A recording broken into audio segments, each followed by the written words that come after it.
What secret obsession is shared by kings, popes, and presidents, Templars, Freemasons, and Founding Fathers, Renaissance masters, modern architects, and NASA? What has been encoded in art, architecture, and urban design, spanning the whole of recorded history up to the present time? These are the secrets in plain sight. As a teacher of architects, it was the buildings in Dan Brown's The Da Vinci Code, Angels and Demons, and The Lost Symbol that started me on a journey of exploration. What I found encoded in these structures was stranger than fiction, and perhaps even more compelling. Friends kept handing me interesting nonfiction, and after a while I felt that each was a clue in some overarching and interconnected mystery. I felt I was seeing no more than the tip of an iceberg. As I investigated further, I unwittingly began an initiation into the ancient mysteries, as I progressively uncovered a body of knowledge cleverly hidden in plain sight in the design of important buildings, famous works of art, in long-distance alignments between sacred sites, and in the streets and public spaces of many of the world's great cities. What I have uncovered is a story about monumental works specifically designed to embody a symbolic program of ancient wisdom. This wisdom relates to core truths about the design or architecture of the universe, best expressed by musical principles, sacred geometry, and number theory. What I am calling the architecture of the universe is closely related to the Hermetic philosophies of Pythagoras and Plato. All is number, all is mind, indeed all is consciousness. These ideas originated before the pharaohs, and the specifics of this ancient science have been passed down through the centuries by secret groups dedicated to either preserving heretical ideas in dangerous times, or to exploiting the knowledge itself for the acquisition of temporal power. You might be surprised to learn how people living at what historians call the dawn of civilization possessed the ability to accurately measure the size of the Earth, and to survey long distances with a precision rivaling GPS satellites. You'll discover how the oldest surviving temples elegantly encode an understanding of Earth, Moon, and Sun that is in some ways more advanced than modern science. We'll travel virtually to Giza, Stonehenge, Jerusalem, Rome, Paris, London, Edinburgh, New York, Washington, D.C., Winnipeg, and San Francisco searching for answers. In these places I uncover an interconnected system of geometry and symbolism, going back at least to ancient Egypt. We'll find Pythagorean triangles, Vesica Pisces, rhombi, pyramids, octograms, enneagrams, and zodiacs encoded in much of the world's great architecture and urban design, exposing a secret obsession with ancient symbolism spanning the centuries on up to the present day. Many researchers past and present have uncovered important clues in this mystery. I've synthesized the work of many other authors and been fortunate to make my own connections via books, the internet, and the democratizing power of free tools such as Wikipedia, Google Earth, and SketchUp. What I'm about to share with you is an ongoing effort, and I invite your participation. I believe the time is ripe to reveal what has been hidden for so many centuries and bring this body of knowledge to public attention for the benefit of all. After reading The Lost Symbol, I was intrigued with Washington, D.C. It's a city overflowing with esoteric symbolism. Zooming in from space as we can in Google Earth, let me point out a few landmarks. Here's the White House, Capitol Building, Washington Monument, Jefferson Memorial, Lincoln Memorial, and the Pentagon just across the Potomac. Rick Campbell has uncovered much of the underlying geometry of the city on his informative site dcsymbols.com. He sees the following diagram in the streets and interconnection of monuments. The geometry consists of a pentagram over a cube, all contained within an overarching pyramid. Each one of these shapes carries a meaning we'll be exploring. We'll see later in Egypt how the pentagram symbolizes the microcosm, which is everything in the universe, human scale or smaller. The cube is a recurrent esoteric symbol for the body that we'll be running into all over the world. I found a pair of 3, 4, 5 triangles between the cube and the pyramid. Turning off the cube layer, you see the rectangle surrounding the White House is also made up of a pair of interlocking triangles, this time with 5, 12, 13 proportions. 3, 4, 5 and 5, 12, 13 are the first two Pythagorean triplets. As you'll begin to appreciate, Pythagorean knowledge figures prominently in decoding this mystery. Where have we seen an unfinished pyramid before? On the back of the dollar bill, of course. If we illuminate the DC pyramid with the same all-seeing eye of providence, we are directed to a specific building. Is this the eye of providence we are looking at, or its older incarnation as the eye of Horus? Either way, what is behind the all-seeing eye of the sun? It's the headquarters of Scottish Freemasonry, which goes by many names, including the Supreme Council, Mother Council of the World, and House of the Temple. This building is loaded with Egyptian symbolism, with a 13-step unfinished pyramid on top, just like on the dollar bill, and 2 giant sphinxes flank the entrance out front. The architect John Russell Pope modeled the 1911 building after the Mausoleum of Halicarnassus, now a part of Turkey. As one of the 7 wonders of the ancient world, it served as tomb of King Mausolus, which is where we get the word mausoleum. The House of the Temple correspondingly serves as tomb of Albert Pike, Sovereign Grand Commander, Confederate General, and the most famous Freemason of his times. Pike wrote Morals and Dogma, the handbook formerly given to new members up until 1974, which details the 33 ranks of Freemasonry. The House of the Temple is where the climax in the lost symbol takes place. Campbell shows how the elevation was designed ad quadratum, which is Latin for by the square. Ad quadratum is a sacred design template we'll see employed in the District of Columbia itself and at Chartres Cathedral. The sunburst above the entry is at the center of the square, and the top corner marks the symbolic apex of the unfinished pyramid. The bottom corner presumably marks the crypt where Pike is interred. Scottish Freemasons are really into the number 33. There are 33 columns in the House of the Temple that are 33 feet high. This is the place where a hard-working initiate can attain the highest 33rd degree from the 33 members of the Supreme Council. 33rd degree Masons are often found in positions of power. Many presidents of the United States were Freemasons.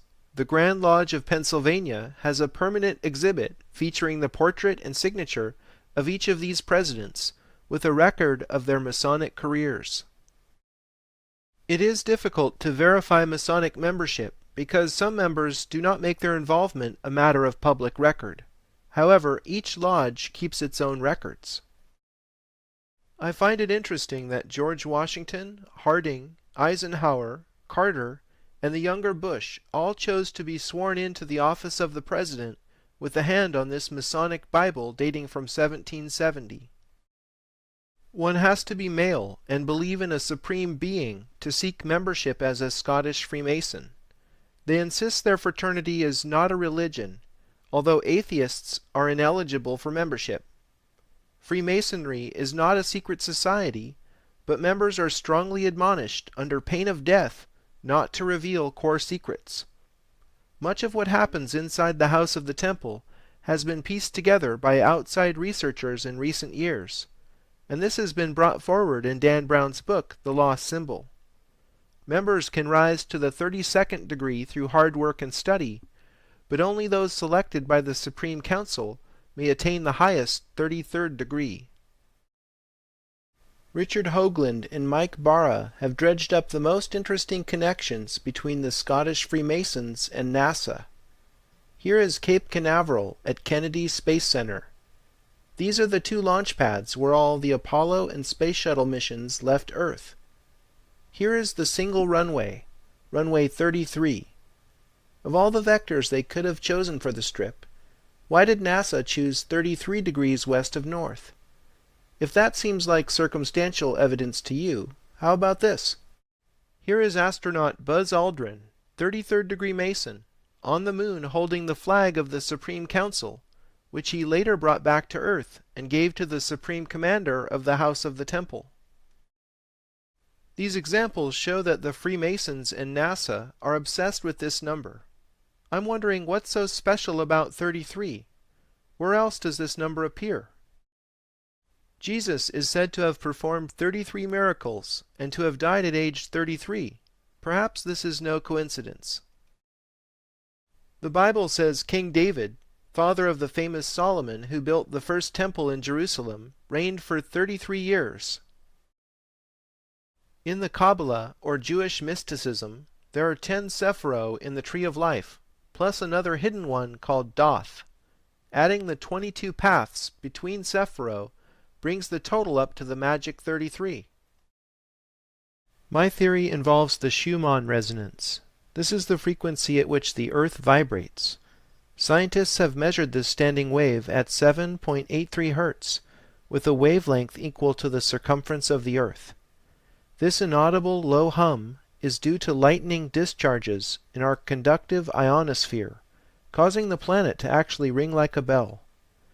If you do the simple calculation, which I've done here in a spreadsheet, you'll see that middle C is 33 harmonics, or 32 overtones above the Schumann resonance. Sound implausible? Think of it this way. Our bodies resonate 33 octaves above the Earth's fundamental vibration. This fits with the ancient Hermetic motto, as above, so below. I find it incredible that the UN emblem divides the Earth into 33 sectors.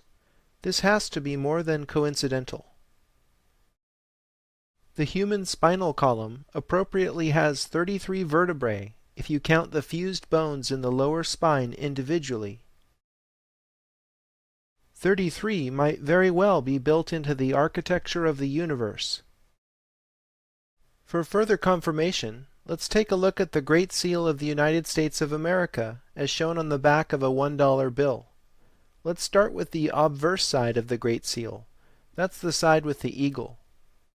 Most important to our current line of inquiry, let's count the number of feathers on the wings. The left wing has 33 feathers, and the right wing has 32. Could these refer to the 33 harmonics or 32 overtones just discussed in relation to the Schumann resonance? I think Rick Campbell has correctly decoded the controlling geometry. 3 circles with their centers on each other's circumferences form a kind of double Vesica Pisces, if you will. A Vesica Pisces is formed whenever 2 equally sized circles come together, such that their centers are on each other's circumferences. A Star of David emerges from the 3 circles' intersection points. Examining the reverse of the Great Seal, we find the same controlling geometry. Look at the letters picked out of the mottos Annuit Coptis and Novus Ordo Seclorum. Never mind right now what these mottos signify. The letters at the points of the Star of David are A, S, N, O, and M. Rearranging, we get Mason. So to summarize, we've seen how the House of the Temple presides over a street pyramid in Washington, D.C. There is a clear Masonic connection to the office of the President, NASA, and the United Nations. The Scottish Freemasons are obsessed with the number 33, which is echoed in the Judeo-Christian tradition, having a resonance both with the human body and the earth. It's no secret that Masons trace their history back through the Knights Templar. I was amazed to discover there is an urban village straight across the Potomac from the White House called Rosslyn. Many researchers believe one of the Templar factions fled to Scotland after the infamous raid that destroyed their order. Rosslyn Chapel in Scotland was the place featured in the Da Vinci Code, where Sophie learned she was a direct descendant of Jesus, and where she was reunited with her bloodline. Friday the 13th, October 1307, was the date most of the Templars got arrested, had their considerable assets seized, were interrogated and tortured to death by agents of the French king, acting in cooperation with the Pope. Knowing the connections between the Templars, Rosslyn Chapel in Scotland, and the Scottish Freemasons made me take a closer look at Rosslyn, Virginia. Rosslyn has two important features, a dense urban village and the Marine Corps War Memorial. So I drew a line from the center of the Marine Corps Memorial in Rosslyn, Virginia, to the center of Rosslyn Chapel in Scotland.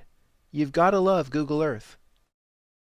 The Great Circle Path passes precisely over the apex of the Eye of Providence and the entire DC Street Pyramid, arguably confirming my line of reasoning. Before we leave Scotland entirely, let's take a detour to Edinburgh. The Royal Mile is Edinburgh's oldest and busiest tourist street. If we measure a line from the facade of Holyrood Abbey, built in 1128 by King David I of Scotland, to the circular tower in Edinburgh Castle, built by the same king, we find that it measures almost precisely 8/7 of a mile.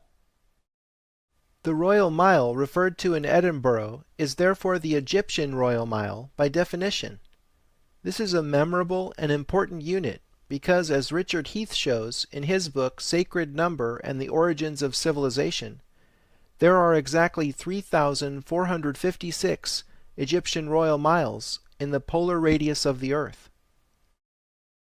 King David built these structures right at the beginning of the Knights Templars' existence, shortly after the Knights returned from Jerusalem and the Gothic building explosion began. Could King David I of Scotland have been connected to the knowledge the Templars unearthed from the House of David in Jerusalem? Let's return to Washington, D.C. and see how the Royal Mile is encoded there in plain sight. Zooming into the area in front of the Capitol building, many researchers have identified Masonic compasses built into the street plan. The compasses that run along Pennsylvania and Maryland avenues point to the White House and the Jefferson Memorial. The spread of the compasses is 1 royal mile. I might chalk this up to coincidence if it wasn't for the diagram Richard Heath has published in Sacred Number. Heath's diagram is drawn as a grid of equilateral triangles, so every edge measures 1 royal mile. The Jefferson Memorial, White House, and House of the Temple are centrally located on these nodes. The point of the Pentagon facing the White House is at this node. This is simply too much coincidence to have not been the product of intentional design. I find the ancient Flower of Life diagram fits perfectly into this grid. The Flower of Life has been found all over the world. Wikipedia lists the Flower of Life in 15 countries so far.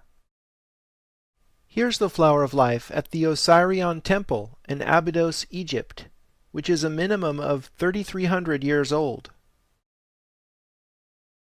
It's a little-known fact that Leonardo da Vinci even studied the Flower of Life.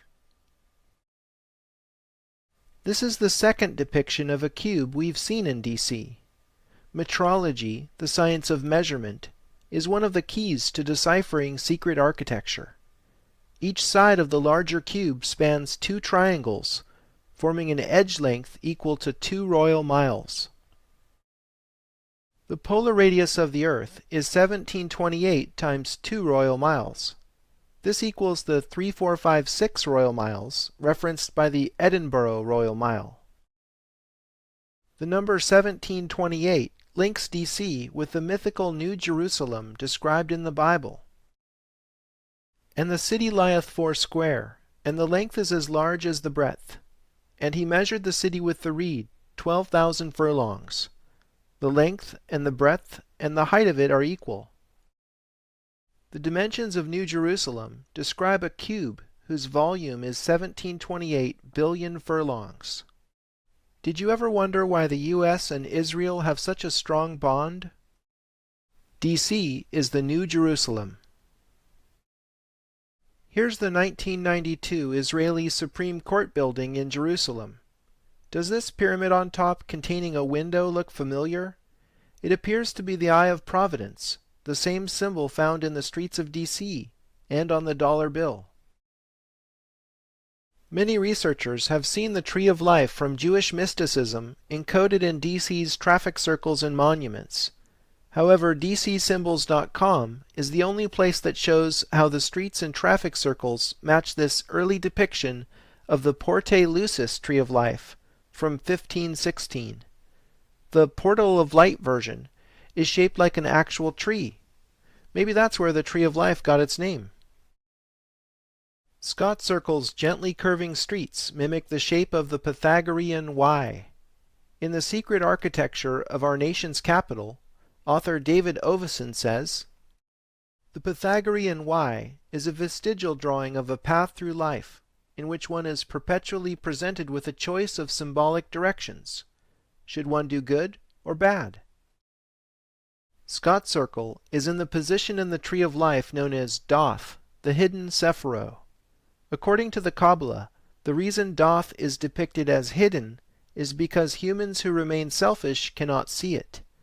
Only those who orient themselves in the service of others are able to see the light of Doth, in which all 10 Sephiro are united as one. I think Scott Circle exemplifies the secret architecture of D.C. It's plain to see once you have the knowledge, but remains hidden to the general public.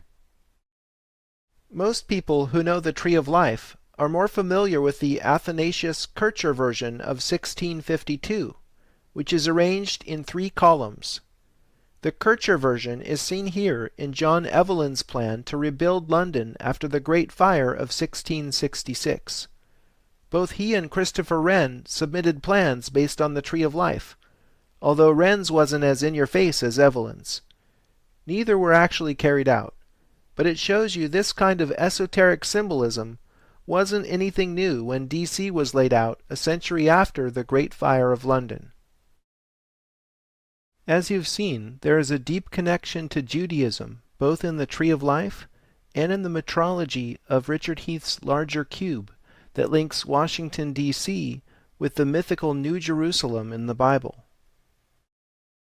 To understand why both the Flower of Life and Tree of Life are in D.C., you need a 1-minute visual education in sacred geometry. The Flower of Life grows on the Tree of Life.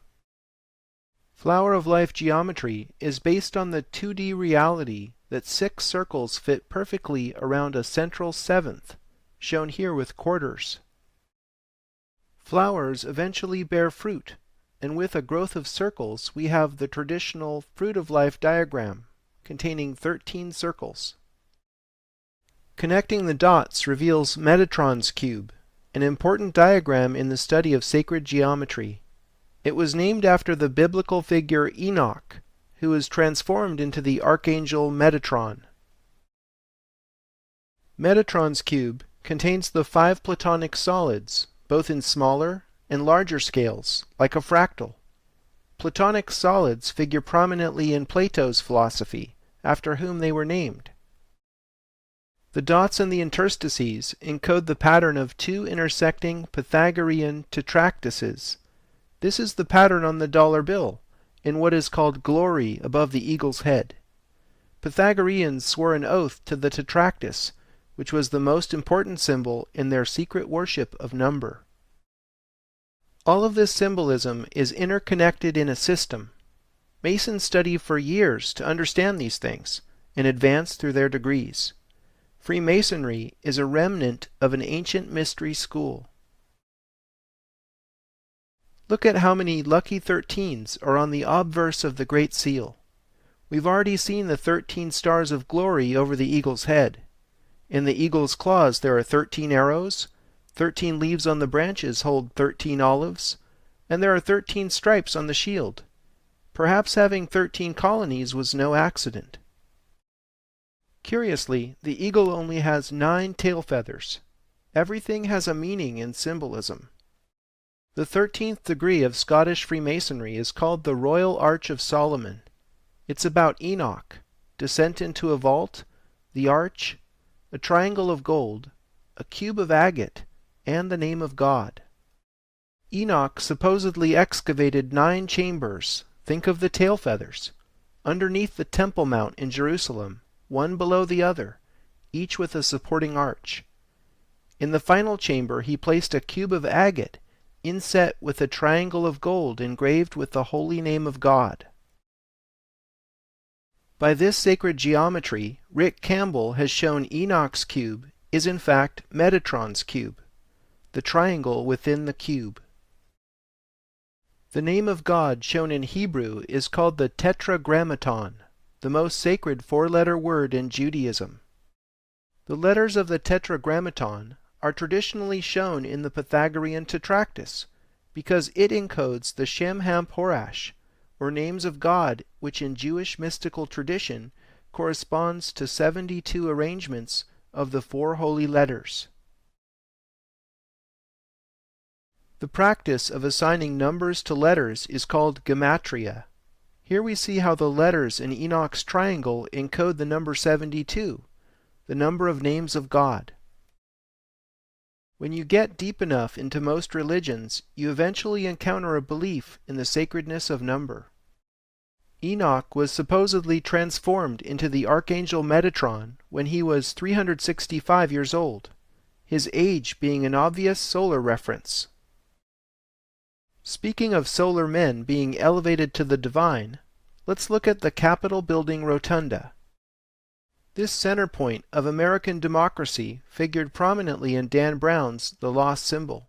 Investigative mythologist William Henry has interpreted the significance of the Capitol building as the solemn temple at the heart of America.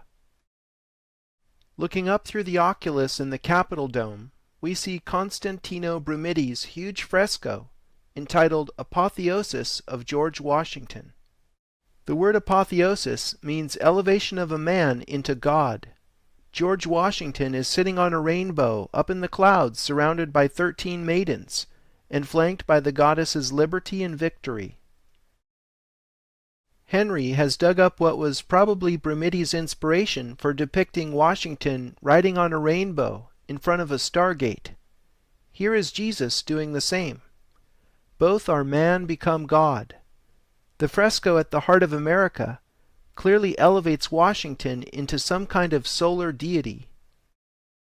6 allegorical groupings in a hexagonal arrangement tell stories centered on the ancient gods Mercury, Vulcan, Ceres, Minerva, Neptune, and Columbia.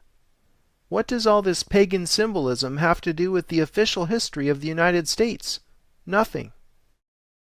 There are 72 stars surrounding the fresco, recalling the names of God in Jewish mystical tradition. An astronomical take on this number of stars is the fact that it takes 72 years for the Earth to precess 1 degree. We'll be learning more about the precessional cycle in Rome.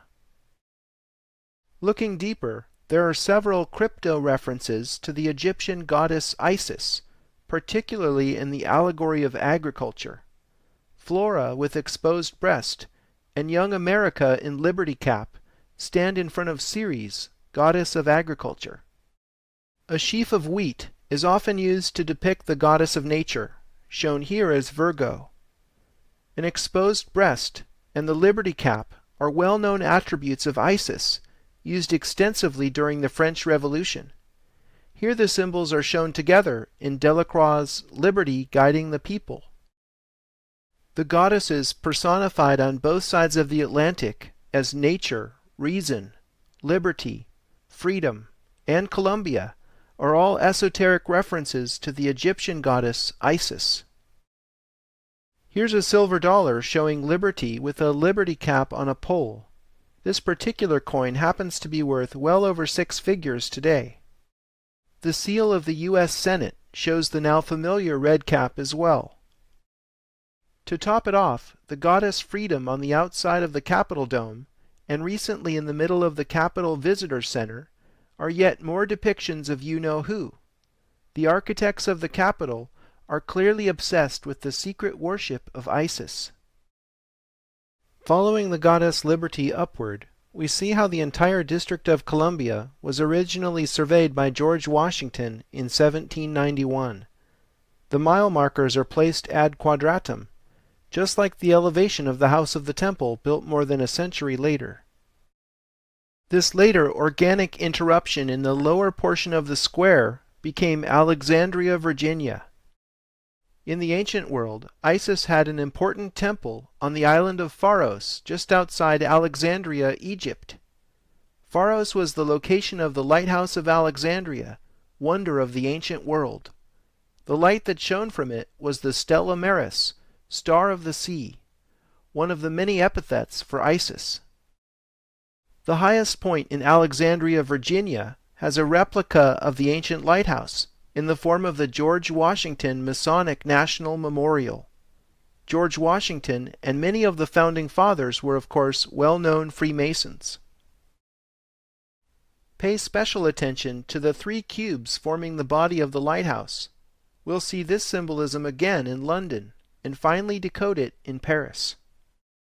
How is it that we keep finding secret connections to Isis and ancient Egypt in a country that has no ostensible reason to make this symbolic linkage? Believe it or not, Pennsylvania Avenue is astronomically oriented to the heliacal rising of Sirius. The ancient Egyptians based their calendar on this phenomenon, which is the day when Isis's star, Sirius, is visible on the horizon just before sunrise. From the White House in early August, Sirius is visible a few minutes before sunrise, directly behind the Capitol building. From the perspective of the Capitol building, sunset on this same day passes straight down Pennsylvania Avenue and sets over the apex of the pyramid atop the National Post Office. If you overlay a pair of pentagrams over the Capitol building, a couple of interesting things occur. These edges follow Pennsylvania and Maryland Avenues, and RFK Stadium from 1961 is framed perfectly in the crook of the opposing pentagram. I noticed 4 radiating streets above and below the Capitol building. Then it clicked with the pentagrams, and I see what is actually depicted here is the Templar cross. Can there now be any doubt who is behind the program of symbolism in D.C.? The Templars may be long gone, but the Scottish Freemasons remain active today. We'll learn more about the Templars at Chartres Cathedral, and again in London. David Oveson's groundbreaking book, The Secret Architecture of Our Nation's Capital, reveals that D.C. has more zodiacs than any city in the world, concentrated in what is called the Federal Triangle. The Federal Triangle contains many important governmental structures, including the National Archives, the National Post Office, the Departments of Justice and Commerce, and so on. Most importantly, Oveson shows how these Federal Triangle zodiacs draw attention to one constellation in particular, Virgo. Virgo the Virgin is an esoteric representation of Isis. Oveson's research into Masonic symbolism led him to map the stars Arcturus, Regulus, and Spica to a terrestrial triangle connecting the White House, Capitol building, and the point where many think the Washington Monument was supposed to be. You see, the Washington Monument is shifted slightly to the east with respect to the White House Jefferson Memorial north-south axis. Some claim this shift was due to the fact that the marked point is on landfill, and the site where the monument was actually built is on solid ground. In any case, here is that particular stellar arrangement brought down to earth. We see Virgo over the Federal Triangle, and Leo over the Capitol building. 18th century Masonic French astronomer Jérôme Lalande wrote, "The Virgin is consecrated to Isis, just as Leo is consecrated to her husband Osiris." So Isis is linked with the Federal Triangle, and Osiris with the Capitol building. The Virgin's right hand points to the White House, but her left hand is actually on the Washington Monument. This is very interesting to those who know the Isis story.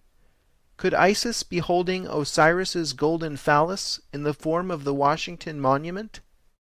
As the ancient Egyptian story goes, it all started when Set became jealous of his brother Osiris, who was king of all Egypt, and whose girlfriend was the beautiful Isis.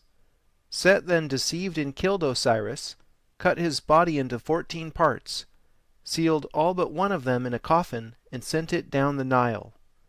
As a final insult, he tossed Osiris's penis into the river.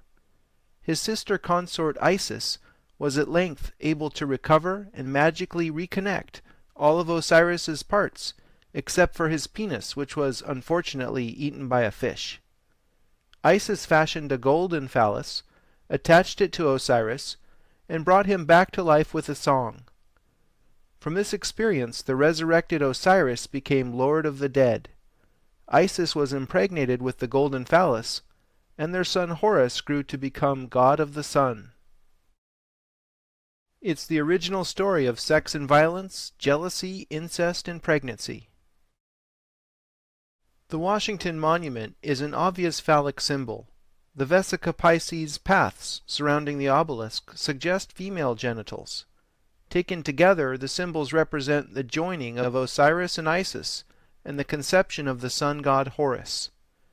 Now maybe you think I'm going too far at this point, but take a look at what is above the elevator that goes up the shaft of the Washington Monument, the same ride Robert Langdon took at the end of the lost symbol. Right above the elevator doors there is a bronze sculpture of George Washington, sculpted by French Freemason Houdon, and above that is the winged disc of Horus. What in the world does this Egyptian solar symbol have to do with America? It's a clue to the secret meaning of the obelisk, in the most public of places, but how many actually see it and understand? The dimensions of the monument are all 6s and 5s.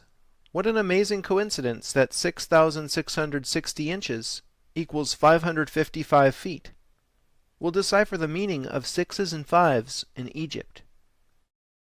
The Washington Monument is not a true obelisk cut from a single piece of stone. Instead, it is both literally and figuratively a monumental work of masonry. Bernard I. Peish's meticulous metrological study of the Washington Monument reveals a sacred diagram projected on the earth. Based on the exact height and angle of the pyramidion, its face and ridge lines project down to the ground and trace circles that are proportioned ad quadratum with respect to each other. The diagram shown here is called the octagram star in mathematics. It's a symbol used in many religions and cultures around the world. I'll briefly trace the octagram star through history to uncover its meaning. The earliest example I've found that has this symmetry is the Star of Inanna, the Sumerian goddess whom I think all the Isis obsession is ultimately based on. Archaeologists identify the Sumerian culture as the oldest civilization on Earth. Sumeria predated ancient Egypt, but it wasn't even discovered until 1890. So that must be why most esoteric references are to Isis rather than Inanna. I highly recommend reading the collective works of Zecharia Sitchin for an alternative, albeit controversial theory on the origins of civilization. But that's another documentary entirely. I have found the octagram star in many other places around the world. The Hindu Star of Lakshmi is a pure octagram star. The Egyptian Ogdoad adds a central cosmic egg to the mix, containing the sun god Ra. The structure of the Celtic calendar resonates with the octagram star. The Gnostic theologian Valentius transformed Egyptian concepts into Christian ones in his 2nd century cosmology featuring the Pleroma, or Godhead, in the center. The Buddhist Wheel of Dharma has this as its symbol, incorporating the Eightfold Path. Islam uses the Rub el-Hizb as its symbol. Found in the oldest Korans as a chapter marker, here it is expressed fractally in Muhammad's tomb in Medina. The Eastern Orthodox Church used octagram star symmetry in numerous depictions of Christ Pantocrator and in the Transfiguration. Even the seemingly unrelated Aztec culture produced their calendrical Piedra del Sol having this remarkable symmetry. Finally, the Vatican also encoded this powerful symbol in St. Peter's Square. The ancient Egyptian obelisk at its center is literally a gigantic sundial, with stones in the pavement marking the seasons. So the octagram star is resoundingly a solar symbol, appropriately fitting the male obelisk, which is the primary reading of the Washington Monument. However, female energy is not entirely neglected in the Washington Monument. We've already seen how a stretched Vesica Pisces symbol surrounds the obelisk. Rick Campbell has brought something even more hidden to light. If you draw Vesica Pisces to scale, with the circle's diameters equal to the height of the Washington Monument's 555 feet, the Great Pyramid of Egypt fits perfectly inside the vulva. This is no accident. The architect who designed the Washington Monument must have wanted to secretly link it with the Great Pyramid. The Great Pyramid and the Washington Monument both have phi in their proportions, which is one of the most interesting numbers in mathematics. The last thing I noticed in Washington, D.C. propelled me on a virtual journey around the world. Remember the pair of interlocking triangles surrounding the White House? It struck me that the horseshoe-shaped lawn in the White House backyard looked a lot like the bluestone ring at Stonehenge. That got me thinking how these two triangles together form a 5 by 12 rectangle that has the same proportions as the station rectangle at Stonehenge. Following this hunch, I drew a line from the tip of the Federal Triangle to the center of Stonehenge. Later on, I happened to zoom into New York City when this layer was on, and saw that the alignment perfectly bisects Central Park. That's probably not an accident, so here we go. The angle that this large-scale alignment takes through Central Park matches the interlocking Pythagorean triangle's hypotenuses. 4 such triangles match Central Park's proportions of 5 to 24 precisely. I then wondered, what is this unusual aqueduct doing just under the surface of Jacqueline Kennedy Onassis Reservoir? It seems to mirror the triangle's hypotenuse angle. That's certainly odd, but in my research I've learned to follow so-called coincidences wherever they lead. The aqueduct leads us to the Metropolitan Museum of Art. Getting closer still, we see this variation of the Templar flag in the atrium of the Robert Lehman collection. Incidentally, Albrecht Dürer's esoteric masterpiece, Melancholia I, is in this collection, and we'll study it in Egypt. In case you're thinking I'm imagining connections where none exist, right outside this room is one of the oldest artifacts in North America, a 3,500-year-old Egyptian obelisk from Heliopolis. Note the octagon surrounding yet another solar symbol. There are only a handful of ancient Egyptian obelisks left in the world, even counting those still in Egypt. So when I see one, I sit up and take notice. This obelisk is the twin of Cleopatra's Needle in London.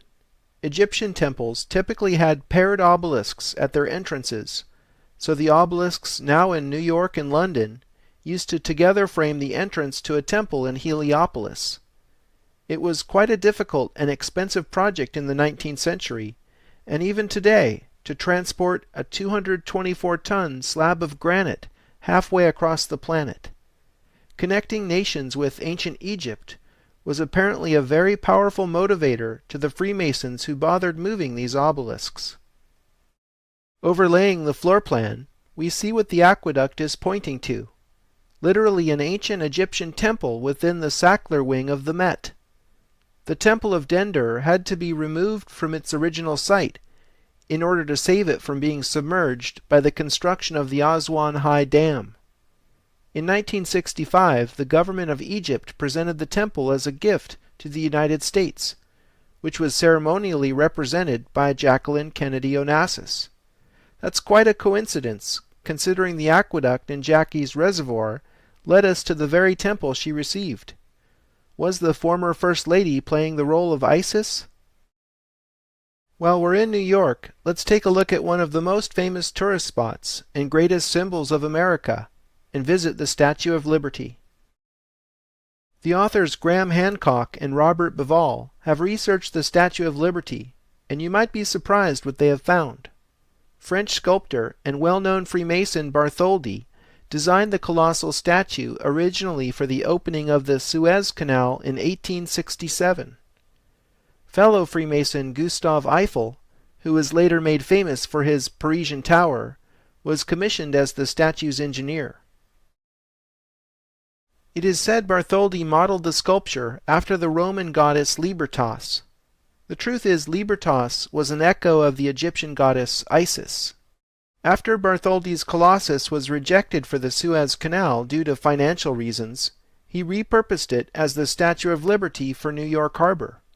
It comes as no surprise that the cornerstone for the Statue of Liberty was laid in a Masonic ceremony. Researcher Jim Allison has connected the dots and identified the triangle between Giza, Pharos, and the opening of the Suez Canal. The angle of this triangle matches the slope of the Great Pyramid and looks like the Greek letter delta, which beautifully echoes the Nile Delta. The Colossus of Rhodes was one of the 7 wonders of the ancient world. The giant statue that stood on the island of Rhodes depicted Apollo, god of the sun, who also wore a crown of 7 rays. 7 rays is very interesting in light of the culmination of the initiation ceremony into the cult of Isis. According to 19th century author Edward Schur, after a successful initiate survived all the harrowing tests and triumphed over death by fire, water, and temptation of the senses, he was led into an inner sanctum, where he looked upon a colossal metal statue of Isis, crowned with a diadem of 7 rays. I believe 7 is Isis's secret number. Isis's son Horus was god of the sun, just as Apollo depicted in the Colossus of Rhodes was god of the sun to the Greeks. You'll see that the Statue of Liberty's base star is quite odd, having 11 points. I think this was done to make the number symbolism in the Statue of Liberty fit an important Egyptian structure, the Great Pyramid of Giza, whose height to base proportion is 7:11, like the famous convenience store's name. And if you didn't get 11 from the base star, the height of the statue from heel to top of head is 111 feet, 1 inch. So it all fits now. You see how the Statue of Liberty secretly depicts the Egyptian goddess Isis. Extending the line of the submerged structure in the reservoir that led us to the Temple of Isis all the way to the East River, we are directed to the United Nations headquarters in Midtown Manhattan. The iconic Secretariat's building proportions are based on phi. As you know, this proportion links the structure with the Washington Monument and the Great Pyramid. Did you know the 69,000 square meter site of UN headquarters is considered international territory and is technically not a part of New York City? The UN headquarters has its own security force, fire department, and postal administration that even issues its own stamps. The notion of UN headquarters being a city within a city reminds me of how the Vatican is also a city within Rome. I like to refer to this as a nested city or fractal structure. I was fascinated to discover that the Italian government donated an Arnaldo Pomodoro sphere-within-sphere sculpture to the UN in 1991. The golden ball beautifully represents the concept of a city within a city. The internal structures seem to me like buildings and streets on the inner surfaces of the spheres. I'm intrigued because I've seen 3 other similar sculptures in locations significant to my research. Pomodoro made a series of 6 spheres within spheres scattered around the world. Significant sphere-within-sphere locations are the Hirshhorn Museum and Sculpture Garden in D.C., very close to the Capitol building, the De Young Museum in San Francisco, and in the Vatican's courtyard of the Belvedere, We'll be visiting the latter two locations in due course. The Security Council Chamber is the emergency room of the UN, where decisions involving economic sanctions and military action are sometimes made.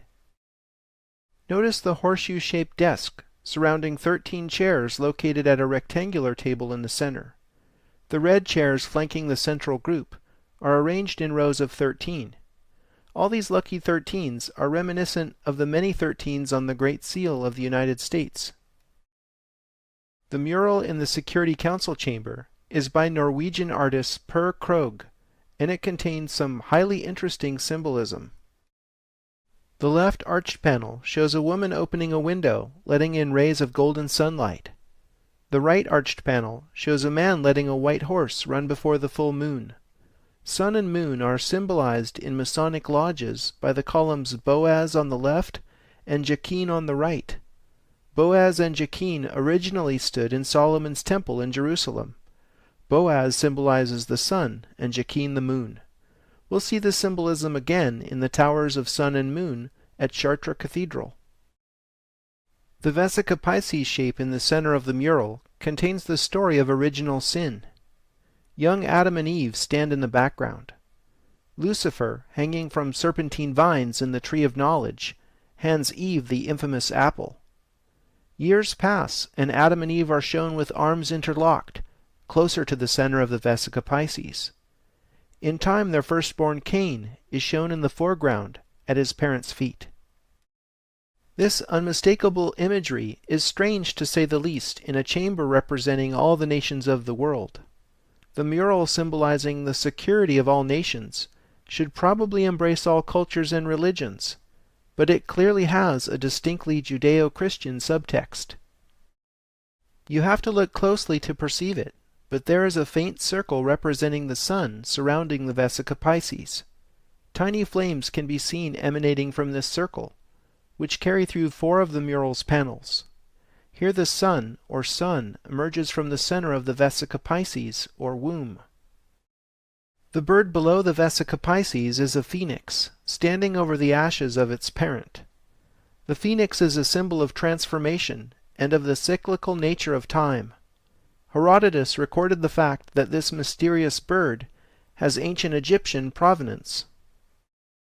There is a sacred bird called the phoenix. I have never seen it myself except in pictures, for it is extremely rare, only appearing, according to the people of Heliopolis, once in 500 years, when it is seen after the death of its parent. The beast of war is shown slain in an underground crypt, run through with a sword. The abandoned artillery, machine gun, and soldier laying down his rifle show this is the end of the Second World War. The UN was chartered at the end of this conflict in 1945, and therefore the war imagery is entirely appropriate. Souls, or shades in between life and death, literally in monochrome, are being helped up from below on both sides of the mural. Shades on the solar left side are tinted gold, and shades on the lunar right side are appropriately tinted silver. The original motto of the French Revolution, Liberté, Égalité, Fraternité, or La Mort, liberty, equality, brotherhood, or death, surprisingly maps to much of the remaining symbolism. Souls being lifted with ropes up into the light are gaining their liberty. The scene in the upper left shows a group of people weighing grain, presumably to distribute it with equality. The party in the 2 panels surrounding the Vesica Piscis illustrates brotherhood, with all types of people and children happily united holding cyan ribbons and UN flags. Those souls who died in the war are lining up and entering the starry door of death behind the phoenix. La Mort was later dropped from the revolutionary motto because it reminded people too much of the Reign of Terror. The tricolor flag of the French Republic symbolizes the 3-term motto, Liberté, Égalité, Fraternité. The scene in the upper right shows scientists investigating the macrocosm and microcosm with telescope and microscope. The 2 upper panels hold a political message, with the depiction of people painting, planting, designing, playing music, singing, writing, and dancing. I think the implication is humanity may enjoy these higher pleasures after war has been transformed like a phoenix into peace through the agency of the United Nations. The symbolism in the mural contains Judeo-Christian, Masonic, French Revolutionary, and ancient Egyptian imagery that became apparent only under careful analysis. The mural is more than a small decorative element. It dominates the Security Council chamber. Therefore, I think the choice of symbolism embedded in the mural tells us something about the character of the United Nations itself. I find the hidden connections to Masons and Egypt most provocative. Contemplating the United Nations got me thinking about national symbols. Consider the UN flag as a symbol of nations coming together in peace. As I already mentioned, the map is divided into 33 sectors. It seems appropriate that the Earth is flanked by 2 olive branches symbolizing peace. Each of these branches contains 13 leaves. The UN flag is cyan in color and was created after the UN was chartered in 1945. In 1947, the UN decided to partition Palestine into a Jewish state, an Arab state, and a UN-administered Jerusalem.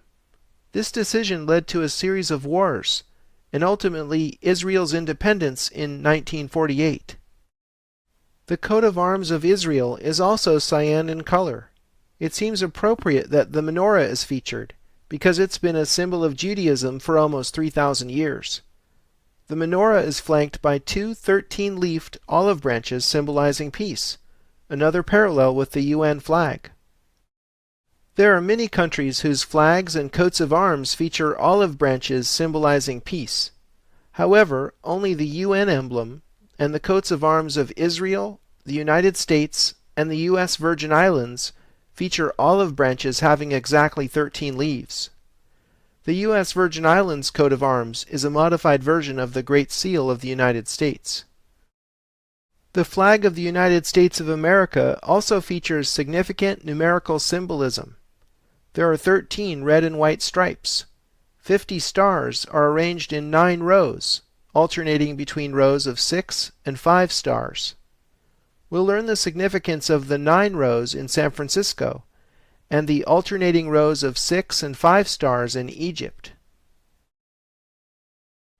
Picking up the alignment that started at the tip of the Federal Triangle in D.C., through New York City's Central Park, to its endpoint at the center of Stonehenge, we are wondering, why would the Founding Fathers in D.C.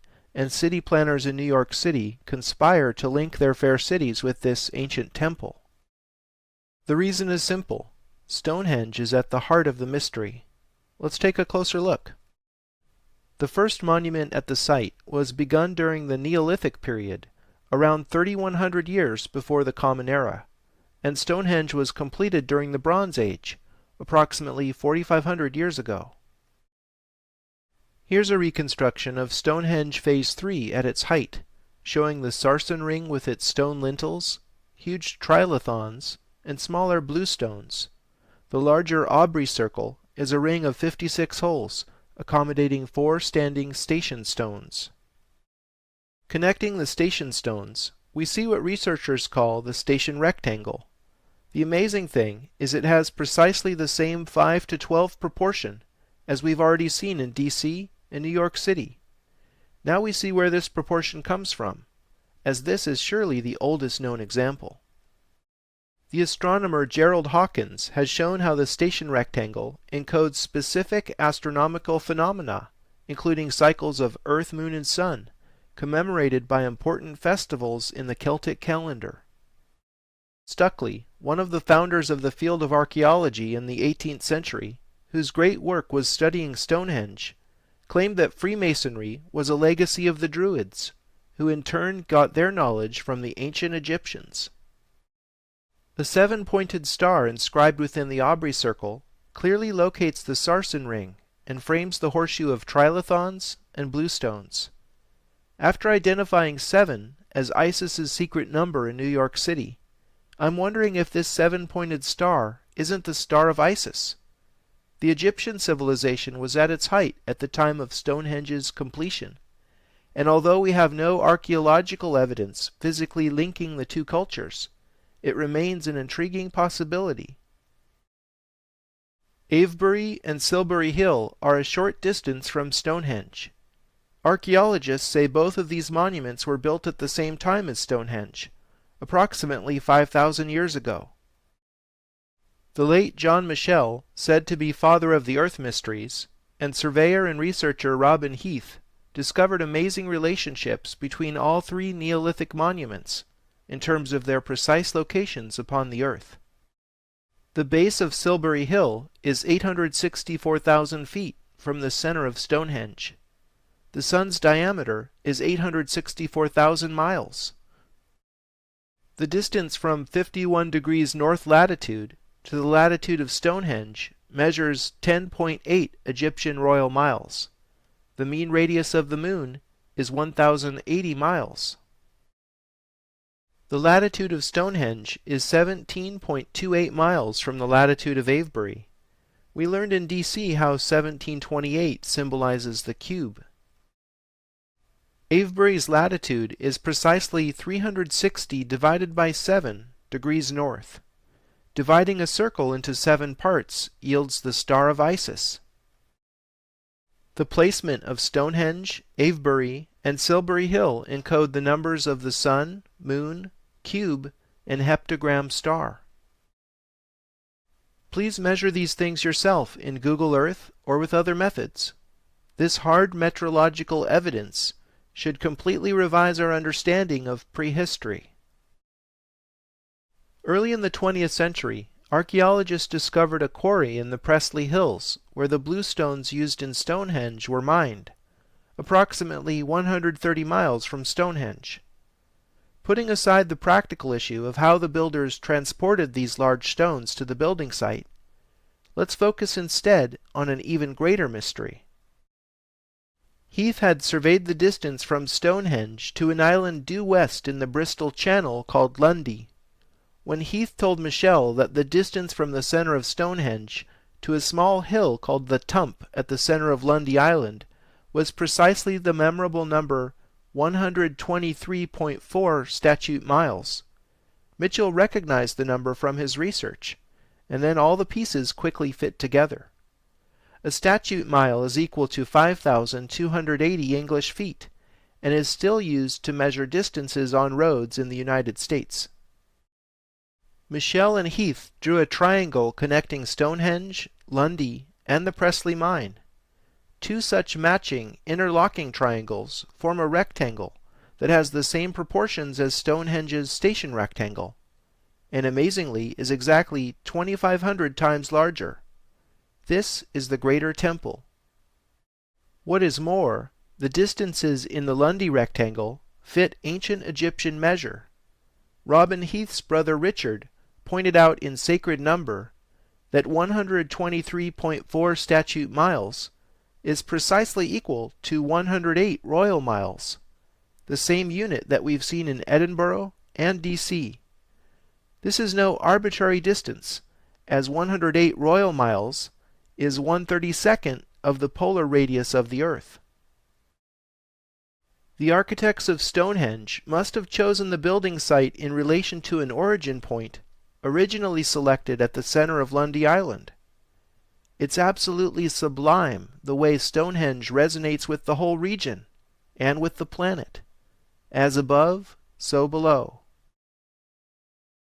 108 is a number sacred to many of the world's religions. For example, there are 108 prayer beads in the Holy Rosary. The Rosary is a key devotional path in the Catholic veneration of Mary. The worshippers' fingers keep track of the number of Hail Mary prayers they recite by moving along one bead at a time. Hindus, Buddhists, and Jains all use Japa Mala prayer necklaces in much the same way as Catholics. Incredibly, Japa Malas are most commonly made with exactly 108 beads. These too are fingered as the devotee chants or repeats mantras. Whether the worshipper is conscious of it or not, the moon is ultimately behind what they are actually venerating in 108 recitations. As I already mentioned, the mean radius of the moon is 1,080 miles.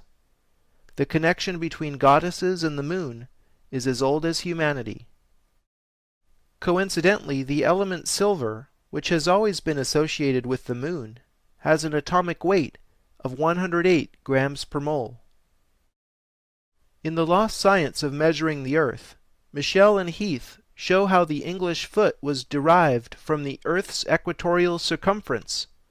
The distance around the equator equals 360,000 times 365.242, with incredible accuracy of 99.994% the current standard.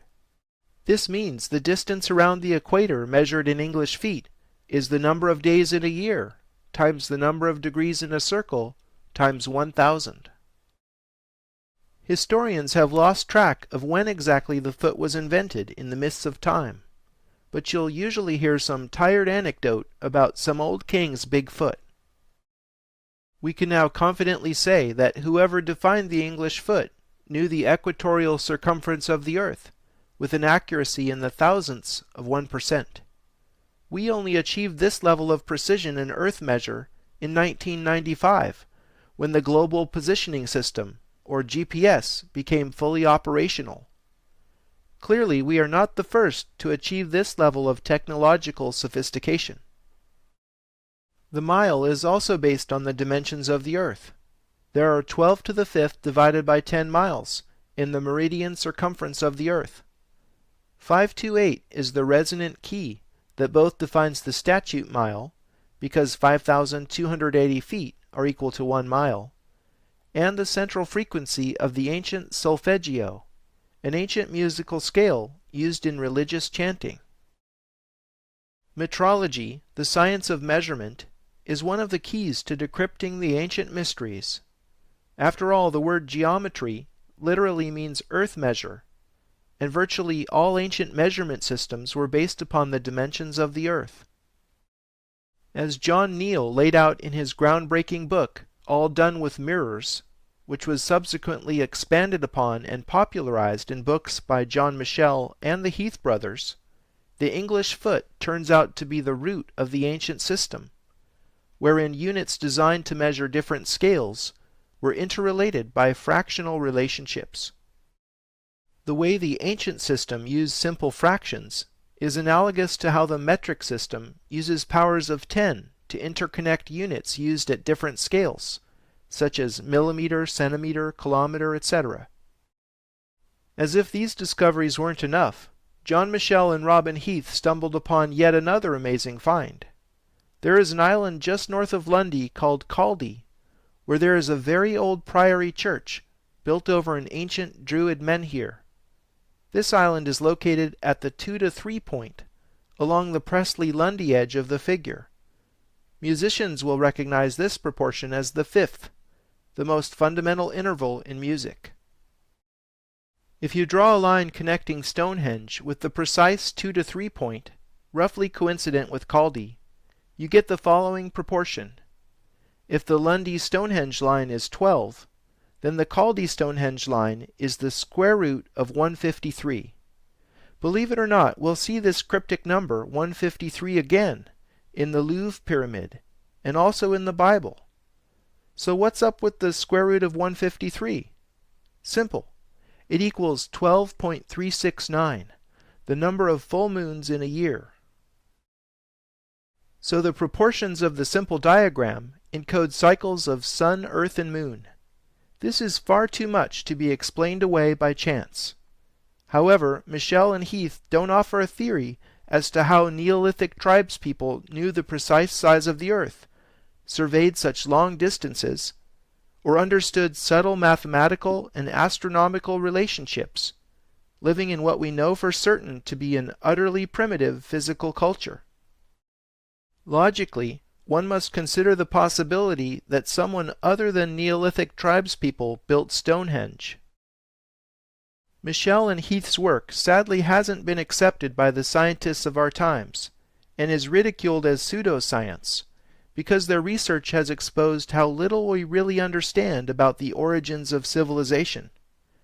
I, for one, urge you to keep an open mind, and to weigh the evidence yourself using the scientific method. Academics today have little tolerance for theories that completely upset the apple cart if they wish to keep receiving funding. I don't have an unassailable theory either, but I will say that the builders of Stonehenge sure had some extraordinary architects directing their work. Fast forward 4 millennia from Stonehenge, and not far away Isaac Newton is hard at work in London on his theory of gravity. He's already invented calculus to cope with the mathematics, but now needs an accurate value for the size of the Earth so he can calculate its precise volume, and thus fix his gravitational constant. Few realize that Newton was much more than a scientist. Today's scientists downplay the fact that their greatest hero was also a practicing alchemist, an art many today would consider pseudoscience. For example, Newton was the first to quantify temperature in 1700 with a scale that was based on the freezing and boiling points of water. I find it particularly interesting that Newton chose to measure his scale from 0 to 33 degrees. Conspiracy buffs are also aware of Newton being identified in the Dossier's Secrets as one of the Grand Masters of the Priory of Sion, an offshoot of the Templars. Whatever his reasons, Newton believed that the Great Pyramid's metrology encrypted the true dimensions of the Earth. John Greaves, professor of astronomy at the University of Oxford, surveyed the Great Pyramid just before Isaac Newton was born. Newton meticulously studied Greaves' work and based his own dissertations on ancient metrology on it. In 1637, Greaves made the most accurate survey of the Great Pyramid ever undertaken up to that point in history. He was the first to make the unlikely conclusion that the foot was at the root of the pyramid's measurements. To commemorate his discovery, Greaves inscribed a line inside the king's chamber, measuring precisely 1 English foot, with the words, "To be observed by all nations." The unfinished pyramid, that is without its absent pyramidion cap, measures exactly 480 English feet in height, which also happens to be precisely equal to 1/11th of a mile. The width comes in at exactly 756 feet. Herodotus, the father of history, explained that the Great Pyramid was originally capped by a small model pyramid called a pyramidion, which was sheathed in electrum, an alloy of gold and silver. Unfortunately, the valuable pyramidion is long gone. Richard Heath's metrology shows the Great Pyramid's pyramidion measured 1 1/11th feet in height. This metallic cap would reflect the sun's light and look a lot like the shining eye on top of the US dollar bill. The Great Pyramid is the sole surviving wonder of the ancient world. It remains the oldest, largest, and most accurate building ever built. It was the tallest structure in the world for 4 millennia. It is aligned within 0.1% of true north, and its 13-acre base supporting 2.3 million blocks of stone is horizontal and flat to within 15 millimeters. The mean opening in joints between exterior casing stones is less than 0.5 millimeter. The scale and accuracy are astounding. I believe that even with all the money in the world, we do not have the technical capability to replicate the Great Pyramid today. There is much to be said about the Great Pyramid's proportions. I've already mentioned how 7:11 was encoded in the Statue of Liberty. Renaissance artist Albrecht Dürer used the half-triangle proportion of 14:11 in his esoteric masterpiece Melancholia I. Richard Heath has found the half-triangle also encodes 365 days to 20 moons, an interesting astronomical take on the mystery. Notice how pi and phi, two of the most important numbers in mathematics, are also implicated and interrelated in the pyramid proportions. John Charles Webb Jr. has made a profound discovery about the location of the Great Pyramid that is unfortunately widely ignored because of its utter implausibility. Using Google Earth, we can measure the exact latitude of the center of the Grand Gallery inside the pyramid. It is 29.9792458 degrees north. The speed of light in the vacuum is 299,792,458 meters per second. Incredibly, these are the same numbers. How can this be? This correlation is either pure coincidence or evidence of something very profound. The meter as unit of length and the practice of dividing time into seconds would have to be coordinated for the location of the Great Pyramid to encode the speed of light. Nothing may sound more improbable, but this is exactly the sort of numbers game that I think the ancients played. Consider the fact that 1 second is one Earth rotation divided into 86,400 parts, because 1 day is equal to 86,400 seconds. Recall from the Stonehenge and San Francisco episodes that the Sun's diameter is 864,000 miles, and 864 is the number of the Sun. Perhaps the second and the mile were skillfully designed to express this beautiful harmony with the Sun. The kilometer was originally defined by assuming the Earth's meridian circumference equals 40,000 kilometers. In Paris Part 3, you'll learn more about something I call the Canon of 400. For a taste, consider that during a solar eclipse, the Moon perfectly covers the Sun disk.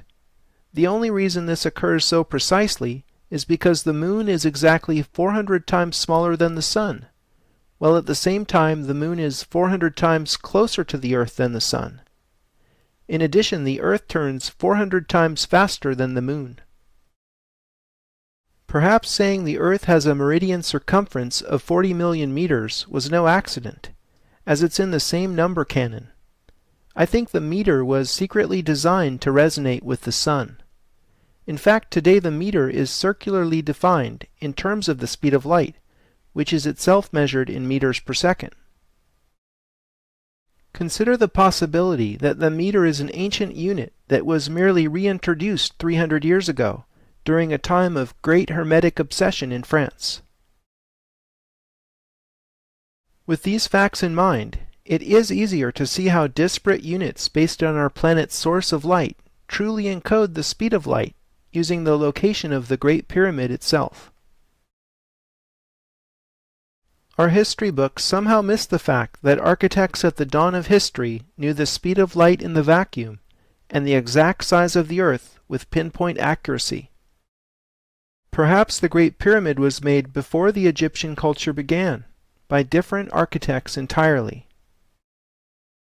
In 1964, Alex Badawi and Victoria Trimble discovered that shafts in the King's Chamber within the Great Pyramid pointed directly at a belt star in the Orion constellation, and the pole star at the time the pyramid was built. In 1993, Rudolf Gantenbrink got permission from the Egyptian authorities to send a robot up shafts in the Great Pyramid.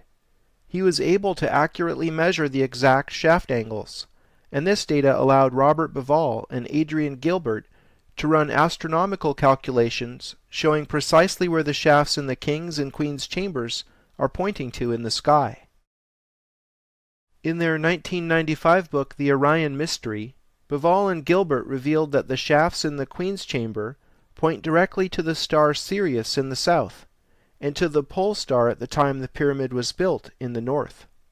I can understand the pole star connection, because recognizing that stars rotate around the celestial pole is the most fundamental observation in astronomy. But why do the other shafts point to Orion and Sirius? The book Talisman by Graham Hancock and Robert Bauval sheds light on this mystery. Orion and Sirius represented Osiris and his consort Isis to the ancient Egyptians. They are in a region of the sky called the Duat, the Egyptian netherworld, where souls journeyed and were judged after death. Hieroglyphs in the 3,400-year-old tomb of Thutmose III explain the benefits of copying the Duat upon the earth. Whoever shall make a copy of the Duat, and shall know it upon earth, it shall act as a magical protector for him, both in heaven and in earth, unfailingly, regularly, and eternally. So the Egyptians believed building copies of Orion and Sirius upon the earth acted as magical talismans, bringing the power of heaven down to earth. We've certainly seen a much more recent example of this in Washington, D.C. The Orion constellation is often depicted as a hunter with a sword between his legs. Dan S. Ward of Halexandria.org says, "No male wears a sword between his legs, and very few hunters carry a sword. Perhaps a more appropriate description of that which is hanging down below Orion's waist is that of a phallus.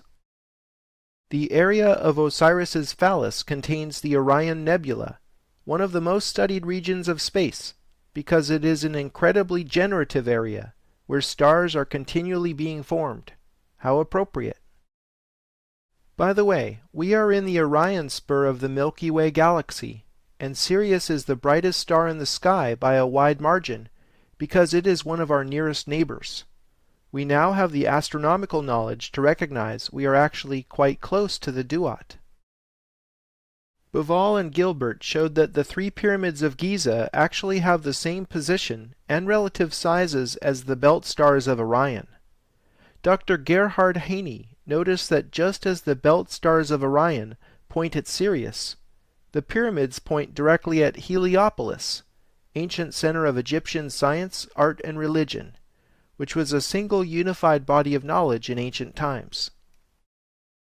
Pythagoras, Plato, and many other ancient philosophers journeyed to Heliopolis, were initiated there in the Egyptian mysteries, and spread them in the West. Today the only thing that's left of this entire city is a single obelisk, which happens to be the oldest standing obelisk in the world. Incidentally, this single obelisk is all that's left of the ancient Temple of the Phoenix, which was described by Herodotus. I can't help but recall phoenix imagery in the Security Council chamber of the United Nations.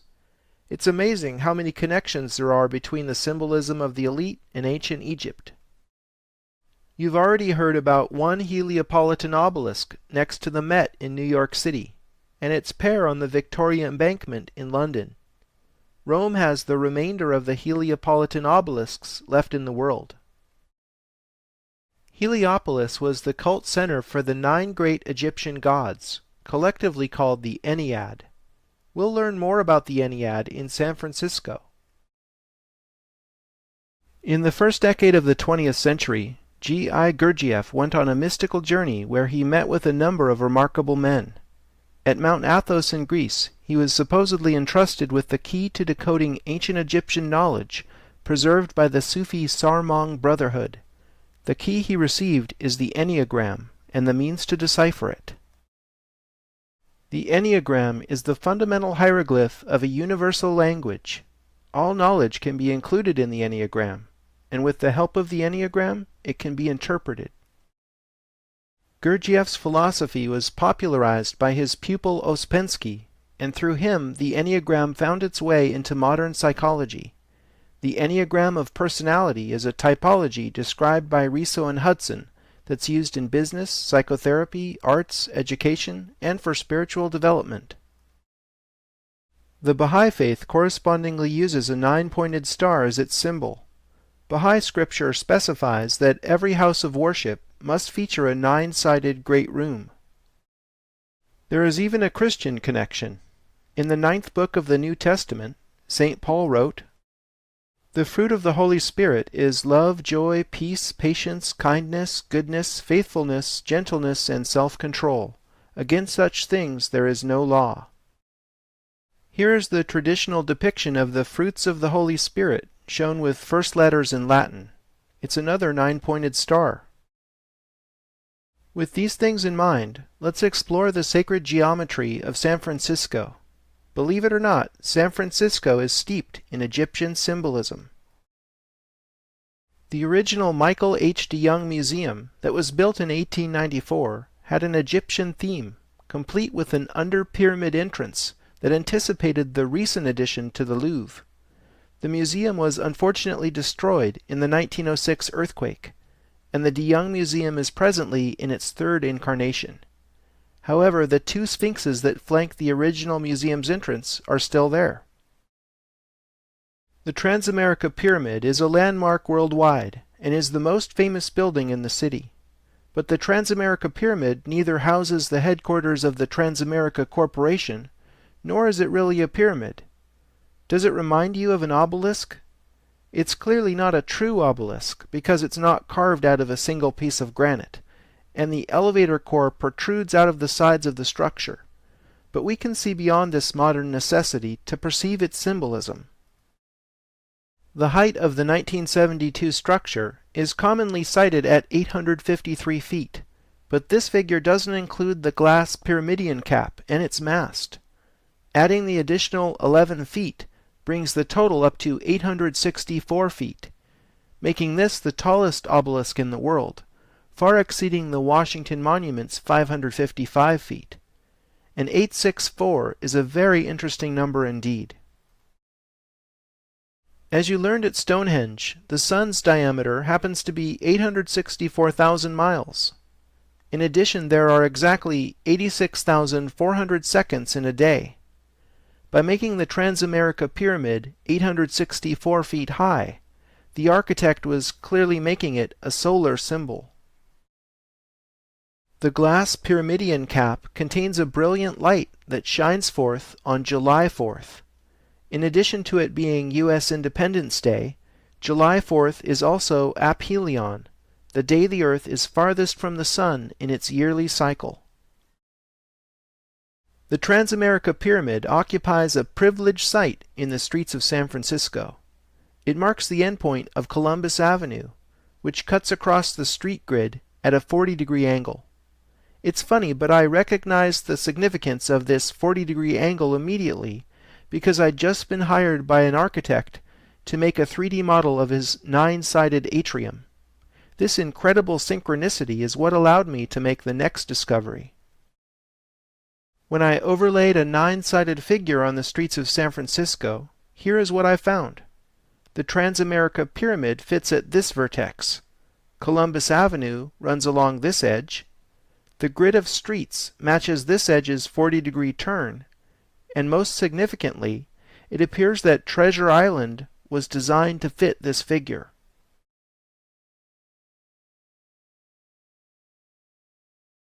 Treasure Island was completed in 1937 in time for the Golden Gate International Exposition.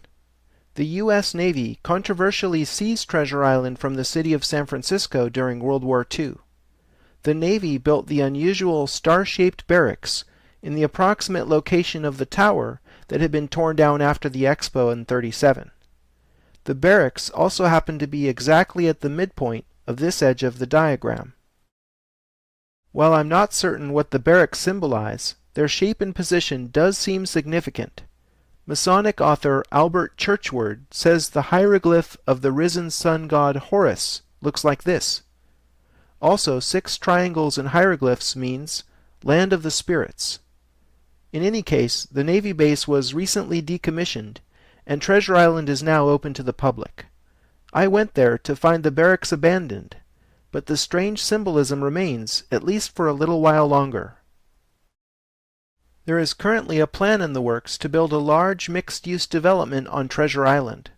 The plan, scheduled to be completed in 2022, calls for a 650-foot-tall sun tower to be constructed where the star-shaped barracks are today. Coincidentally, the single bus line that serves Treasure Island is Route 108. Again, in the Stonehenge segment, you learned why 108 symbolizes the moon. So in a few years, you'll be able to ride the moon bus to the Sun Tower.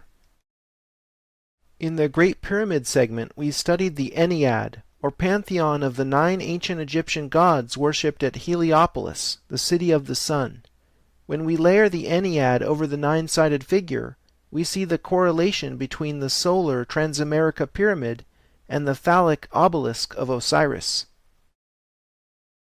When I turned on the terrain layer in Google Earth, Telegraph Hill poked up through the Ennead layer, so I started researching Coit Tower.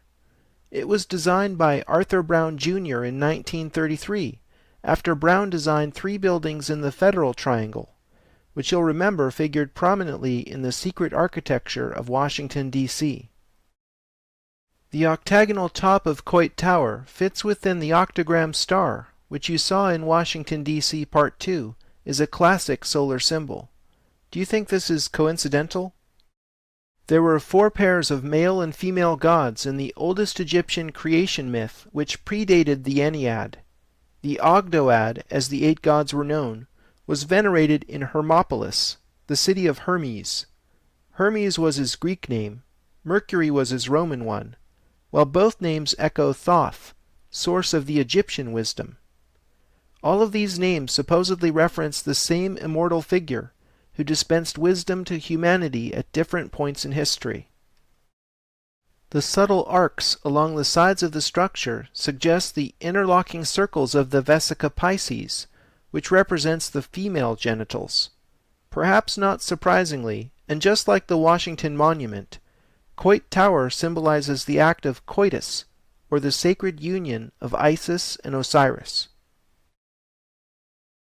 Hancock and Bivall have well documented in their book Talisman how Thoth's knowledge base was passed down through the Gnostics, Manichees, Bogomils, and Cathars. All were ruthlessly wiped out by the Catholic Church.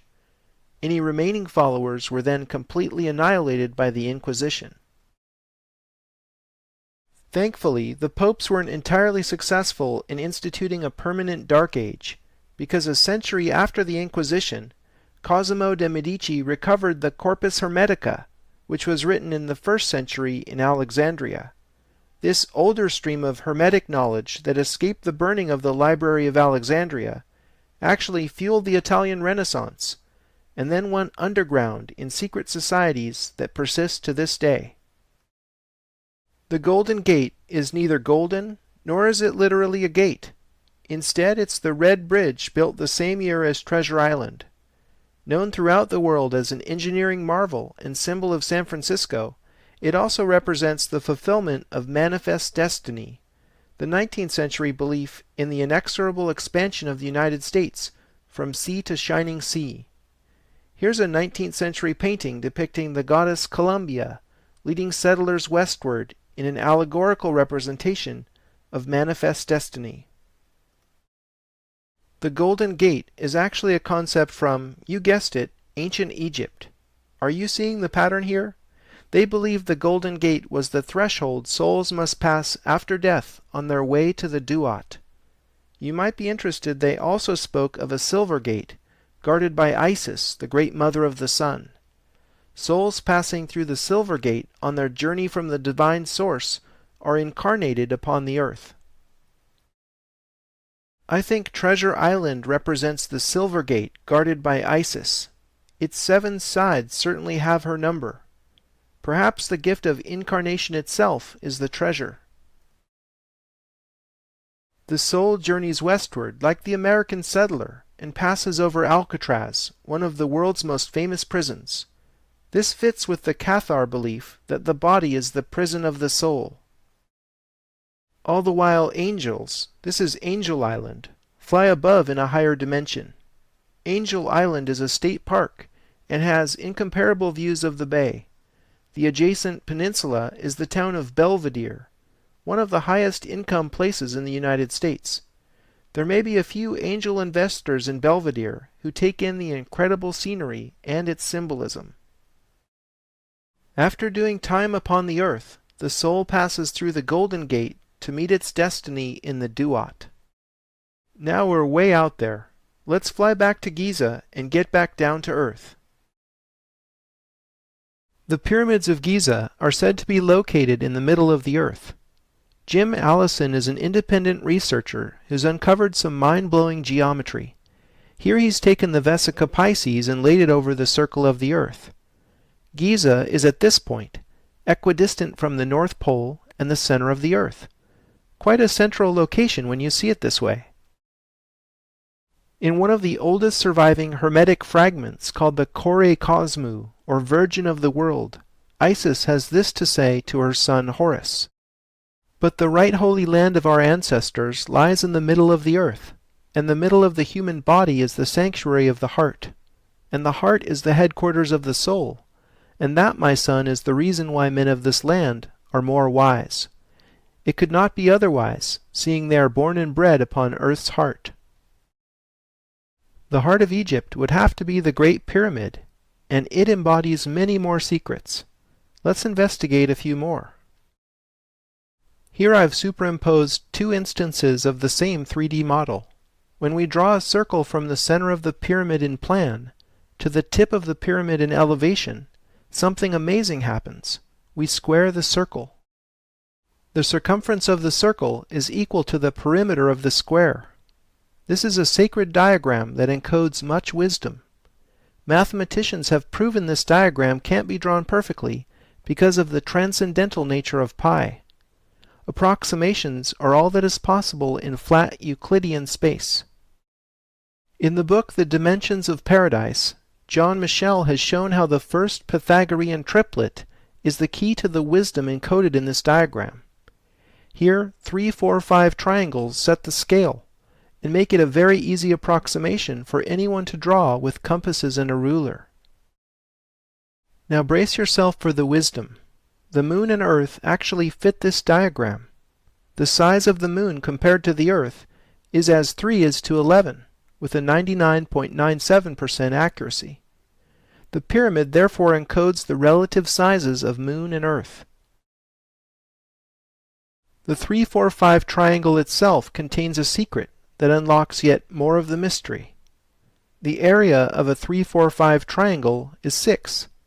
6 is one of very few perfect numbers in math, and is the only number in the infinite sea of numbers which is both the sum and product of the same three numbers. The number 6 is associated with the macrocosm, which is everything in the universe larger than the human scale. There's a simple mathematical realization that gets you from 6 to 720 that I'll skip over here. Pause the video if you love numbers. When you scale the original diagram by 720, here's what you get: the actual dimensions of the moon and Earth in miles. The diagram says the Earth's diameter is 7,920 miles, and that's 99.97% accurate. The diagram says the moon's diameter is 2,160 miles, and that's 99.94% accurate. That's one precise approximation. John Michell called these the canonical numbers for a good reason. When we lay this diagram over Stonehenge, we see that it fits. The dimensions of Stonehenge match the canonical numbers, but with a shifted decimal place and in English feet rather than in miles. St. Mary's Chapel in Glastonbury is another structure Michell has found that fits the canonical numbers in English feet. According to the legend, St. Joseph of Arimathea left Jerusalem after the crucifixion and traveled to the Druid Isle of Avalon, where he built the first Christian church. This was later rebuilt as St. Mary's Chapel in the 12th century. Joseph of Arimathea is mentioned in all four Gospels as the wealthy man who donated his own prepared tomb that became the Holy Sepulchre. Some say Joseph of Arimathea was Jesus' uncle, because he acted like a family member in this regard.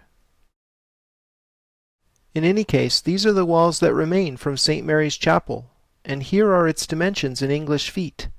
The dimensions fit the canonical numbers, just like Stonehenge. The original chapel's ground plan resonates with a double Vesica Pisces like we saw in the analysis of the Great Seal of the United States. Thinking of the legend, I overlaid a 5 by 12 rectangle with X's inside that we'll see later in Jerusalem, and I discovered that it closely fits the double Vesica Pisces. Perhaps there is truth to the legend of St. Joseph of Arimathea after all. St. Mary's seems to bear the stamp of the Jerusalem rectangle. If shifting the decimal place in the canonical numbers doesn't matter, then there must be something special about the decimal system. Consider Pythagoras' motto, "All is number." The most sacred symbol in the Pythagorean secret worship of number was the tetractys. The diagram consists of points arranged in 4 rows, with 1, 2, 3, and 4 points in each successive row. The tetractys symbolizes the 4 elements, encodes pure musical intervals, is the seed for understanding the harmony of the cosmic spheres, and represents the structure of space itself. The sum of the points in the tetractys is 10. The decimal system we use today, known as base 10, utilizes 9 digits plus 0 as a placeholder. In fact, the word digit comes from the Latin digitus, which means finger. We naturally assume base 10 must have arisen from the practice of counting on fingers. Peter Plichta, who is both a physicist and a chemist, has shown in his book God's Secret Formula that there is much more to the decimal system beyond the physiology of our hands. Believe it or not, the decimal system hinges on the number 81.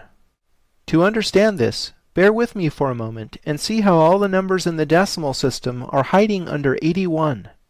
Starting with the decimal point, line up all the numbers sequentially like this. The numbers beyond 9 are shown in parentheses because they are not yet in the decimal place system of single digits. Carrying each parenthesized digit into the decimal system yields a repeating decimal. This infinitely repeating number is equal to the reciprocal of 81. All the numbers really are hiding under 81. This is especially significant because there are exactly 81 stable elements in the universe, no more, no less. The periodic table of the elements lists the elements beyond 83 as subject to radioactive decay, but most are unaware of the fact that unstable elements 43 and 61 don't exist anywhere in the universe unless they are synthesized. Plichta was the first to make this connection, and also points out that all 81 stable elements are categorized into 10 types of isotopes, which is another reference to the decimal system. So Pythagoras was right. All is number, and the numbers are in base 10. Rena Shesso's book, Math for Mystics, points out some relevant spooky facts. Not only does the moon move through space 81 times faster than the Earth, but the moon has 1/81st the mass of Earth. Am I alone in thinking this is just too perfect? She also points out that the magic square of the moon is a 9 by 9 square having 81 numbers. Magic squares go back at least 2,600 years to ancient China. I get the feeling all of this was known in the distant past. While kids count to 10 on their fingers, theoretical physicists talk about 10-dimensional superstrings, and Kabbalists talk about 10 sephiro on the Tree of Life. They are all recounting the decimal structure of the universe from different points of view. Traveling a short distance along the Nile, we come to Dashur, site of the lesser-known Red and Bent pyramids. Egyptologists claim these were contemporaneous with the Great Pyramid of Giza. I think the sacred geometry of both pyramids was correctly deciphered at world-mysteries.com. The pyramids at Dashur hold keys to macrocosm and microcosm. First of all, the Red Pyramid isn't as steep as the Great Pyramid. Its face proportions match this red triangle within a pentagram. Tilting up 4 such triangles until they meet defines the pyramid and its slope. The pentagram is a powerful magical talisman that was a symbol of the Pythagorean school. The pentagram encodes the golden number phi within itself fractally. Phi is one of the most important numbers in mathematics, because nature uses it to proportion everything from pine cones to sunflowers and nautilus shells. Even our bodies are based on the golden section. The number 5 is associated with the microcosm, with life and in the growth of living things. The adjacent Bent Pyramid is the only pyramid with 2 slope angles. The lower slope is steeper than the Great Pyramid, and its face proportions match this blue triangle within a hexagon. Tilting up 4 such triangles until they meet defines the pyramid's lower slope. The upper slope matches the Red Pyramid, so it's red triangles within pentagons again here. So what's up with all the hexagons and pentagons? It has been said that the great enigma of alchemy is the mystery between macrocosm and microcosm.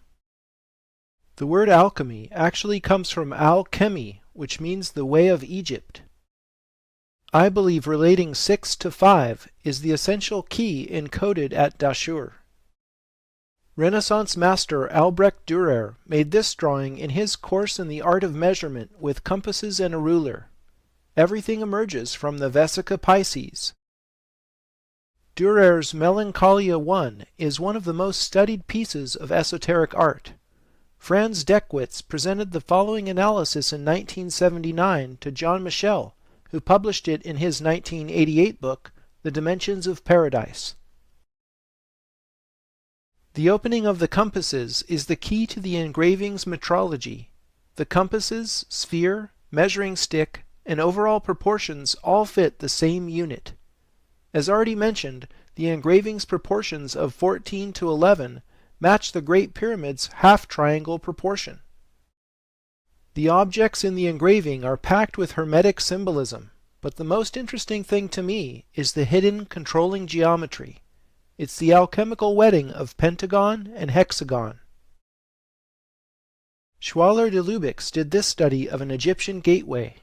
Notice the proportions of 6s and 5s in the opening, and the octave height of 2 compared to the overall width of a fundamental 1.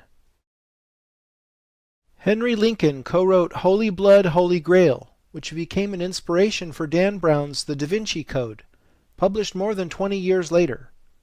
In The Holy Place, Lincoln revealed what he calls a structured landscape in the former Cathar country surrounding the mysterious village of Rennes-le-Château. Again we see the marriage of 6 and 5. The pentagram over the cube in DC is another representation of 6 and 5 coming together. Recall how triple 6s and 5s are encoded in the Washington Monument as 6,660 inches equals 555 feet. America's monumental obelisk therefore expresses the relationship between macrocosm and microcosm. Moving to a larger scale, the Earth encodes 6 to 5 in temporal and spatial terms. The Earth's precessional cycle measured in years, divided by the Earth's equatorial circumference measured in nautical miles, is precisely equal to 6 divided by 5. Alex B. Geddes discovered relationships in the solar system that express the macrocosm's relationship to the microcosm. These are published in John Martineau's superb Little Book of Coincidence. The relationships Geddes found are ratios between the products of mean orbital radii of planets in our solar system. More specifically, the ratios each equal 6 divided by 5, plus a small factor that must be added in each case to balance the equalities. Each product is a symmetrical relationship between inner rocky planets and outer gas giants. I notice that each one of the factors added to balance the equalities encodes 864. The same number you learned in the Stonehenge and San Francisco episodes is the number of the sun. How incredibly apropos. In mathematics, phi and pi are two of the most important numbers. They can be related in the following way. 6 divided by 5 times phi squared equals pi. This equation is an extremely accurate approximation, but is not exact, and as such is classified by mathematicians as a coincidence. Are all of these things just pure coincidence, or evidence of hyperdimensional resonance? For a more complete answer to that, you'll have to wait for the Paris episodes. For the next astonishing example of 6s over 5s, we'll visit the holy city of Jerusalem.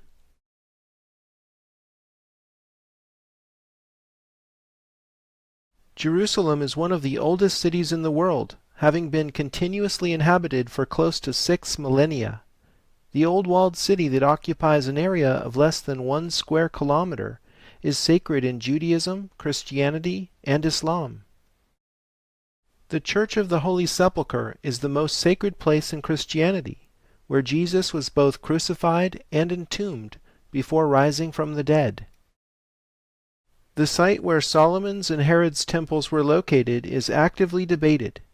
The only thing the researchers seem to agree upon is that it was somewhere on the Temple Mount. Locating the temple precisely is a priority for Jews, because the rock of foundation within the temple's Holy of Holies is the most sacred place in Judaism. For centuries it has been assumed that this rock is the same stone whereupon Abraham nearly sacrificed Isaac, and from which Muhammad ascended into heaven, namely the bedrock upon which the Dome of the Rock stands today. You can see in this cutaway how the Sufi shrine was built to worship this bedrock. My favorite theory comes from Dr. Asher Kaufman in 1991. He claims that the Jewish foundation stone is located just north of the Dome of the Rock, in a small section of exposed bedrock currently under the diminutive Dome of the Tablets. The echo of tablets in the dome's name is actually circumstantial evidence suggesting correlation with the tablets of the Ten Commandments. These most famous tablets were stored in the Ark of the Covenant, which of course was located within the Holy of Holies within Solomon's temple. However, the main reason I subscribe to this theory is that it fits the larger geometry of the city, as proposed by John Michel and Christine Rohn in their book 12 Tribe Nations. Michel and Rohn have drawn a 5 by 12 rectangle over Jerusalem, matching the proportion of rectangles we've studied all over the world. The Jerusalem rectangle is anchored in the ancient Jaffa Gate, an opposite city wall corner point here. Its right edge parallels the Temple Mount. Richard Heath showed in Sacred Number that when we draw equal x's within the rectangle, the crossing points pass directly over the rock of Calvary inside the Church of the Holy Sepulchre, where Jesus was crucified, and over the Jewish rock of foundation under the Dome of the Tablets. In other words, these x's precisely mark the holiest spots in Christianity and Judaism. Measuring the rectangle uncovers something more. The length is equal to 1,728 cubits, of 1.728 feet each. That's a double reference to the number we learned in Washington, D.C. symbolizes a cube. In Judaism, the Holy of Holies within Solomon's temple had very specific proportions, as described in the Torah. It was a cube measuring 20 cubits on each side. The holiest spot in Islam is Mecca. More specifically, it is the Kaaba within Mecca, which all Muslims are supposed to visit at least once in their lives. Kaaba means cube. Indeed, the object of their veneration is a giant black cube. The word Kabbalah, which means knowledge in Jewish mysticism, also references a cube. In Greek mythology, Apollo and Artemis were born on the small island of Delos. As the story goes, the citizens of Delos consulted the oracle at Delphi to learn how to defeat a plague sent by Apollo. The oracle responded that they must double the volume of their cubic altar to Apollo. This rather difficult problem involving the cube root of 2 was known as the Delian problem in mathematics, which was later solved by the Pythagorean philosopher Archytas. Why are so many of the most important places symbolized by cubes? Recall that the cubit that measures Jerusalem is 1.728 English feet exactly. 1.728 is equal to 6 over 5 raised to the third power. I suggest you do the math to verify this is so. Come to think of it, the word cubit clearly comes from the word cube. So Jerusalem is symbolized by the volume of a cube whose edge length relates macrocosm to microcosm. If you dimension the Jerusalem rectangle in this way, with two depictions of 6 and 5, you'll see the x's themselves as representations of the great enigma of alchemy, namely the relationship between 6 and 5. Perhaps not surprisingly, the cubit that measures 1.728 English feet is actually the canonical Egyptian cubit. Author Ahmed Osman puts forward the controversial but never refuted theory that Moses was actually the Egyptian pharaoh Akhenaten. Both were powerful monotheists who were educated in Egypt. It's certainly a theory worth contemplating. Many of the most significant events in Jesus' life are lined up along an axis. First of all, Jesus spent time teaching his disciples on the Mount of Olives. Jesus rode into Jerusalem on Palm Sunday through this oldest of gates in Jerusalem's city walls, called the Golden Gate in Christian tradition. I can't help but think of the bridge in San Francisco. Here's Giotto's depiction of Mary's parents, Joachim and Anne, meeting at the Golden Gate. In Jewish tradition, this same gate is the one through which the Messiah will enter Jerusalem at some unknown point in the future. However, Suleiman the Magnificent sealed off the Golden Gate in 1541, literally to prevent the Messiah's entrance, and the Golden Gate and Temple Mount remain under Islamic control today. As you know, this tension between Muslims and Jews has persisted up to the present day. Jesus upset the money changers' tables in Herod's temple here, if we accept the Kaufman theory as to the location of the Second Temple. The Garden of Gethsemane is the place where Jesus prayed the night before his crucifixion. This is the place where he is said to have sweat drops of blood. As tradition has it, the crucifixion happened at Calvary, and his body was placed in the Holy Sepulchre just a few dozen feet away. Isn't it amazing that most of the important events in Christianity took place along an axis connecting the center of the X's in this diagram? Before we leave Jerusalem, I want to detour to a place you'd probably never expect me to go. Winnipeg, Canada. It's the capital of Manitoba, eh? Architectural historian Frank Albo has discovered the Manitoba Legislative Building is not only a reconstruction of Solomon's Temple, but is loaded with secrets in plain sight. The architect Frank Worthington Simon designed this 1920 building to be veiled in allegory and illustrated with symbols only his Freemasonic brothers would understand. In fact, every premier who worked in this building from 1870 to 1967 was a Freemason. 2 Egyptian sphinxes flank the entrance, just as they do in front of the House of the Temple in Washington, D.C. The top of the dome features a 13-foot-high gilded statue of Mercury. The same golden boy we'll meet again in Paris. After going up 2 flights of 13 steps, one enters a cubic space measuring 66.6 feet on edge. We'll uncover the unexpected meaning of 666 in the most surprising of places in Paris. It's probably not what you think. According to Albo's research, 2 13-foot-high bronze bisons identify this as a cleansing room in temple vernacular. Going up another flight of 13 steps, one arrives in the rotunda. There's a mural on the wall of the rotunda above the entrance to the Manitoba Legislative Assembly that ostensibly depicts World War I. However, a man wearing a white robe with exposed chest, being supported by his brother, identifies him as an initiate in the first Masonic degree ceremony. Albo identifies this mural as the altar in what is secretly an initiation chamber. Looking up in the rotunda, you see the underside of the central dome the golden boy is perched upon, and looking down a level through an oculus in the floor reveals a fascinating space called the Pool of the Black Star. Just off the rotunda is the Lieutenant Governor's reception suite, which is the only space in the building off limits to the public. Albo got special permission to measure the chamber, and discovered it's a cube, having an edge length of 20 cubits. These are precisely the same dimensions as the Holy of Holies within Solomon's Temple, a place that was also obviously off limits to the public. But if this represents the Holy of Holies within Solomon's Temple, where is the Ark of the Covenant? Albo discovered it's directly above this suite on the building exterior. The war chest, as it's known, is flanked by 2 warriors, which one can accurately identify as Raiders of the Lost Ark. This building is clearly amazing, but why is it here? Albo points out that Winnipeg is at the geographical center of North America.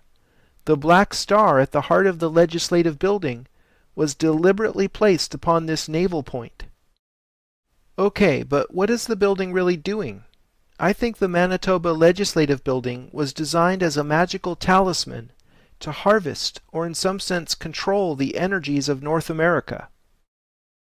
Consider a much older example of this type of talismanic magic.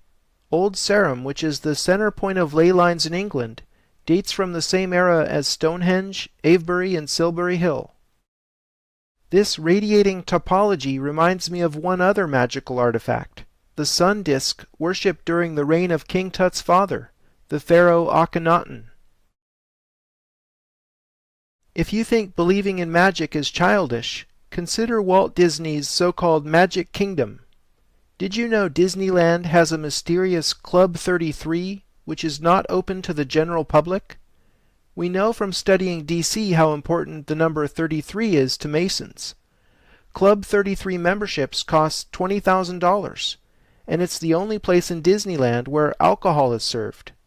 There's clearly more going on in the Magic Kingdom than meets the eye.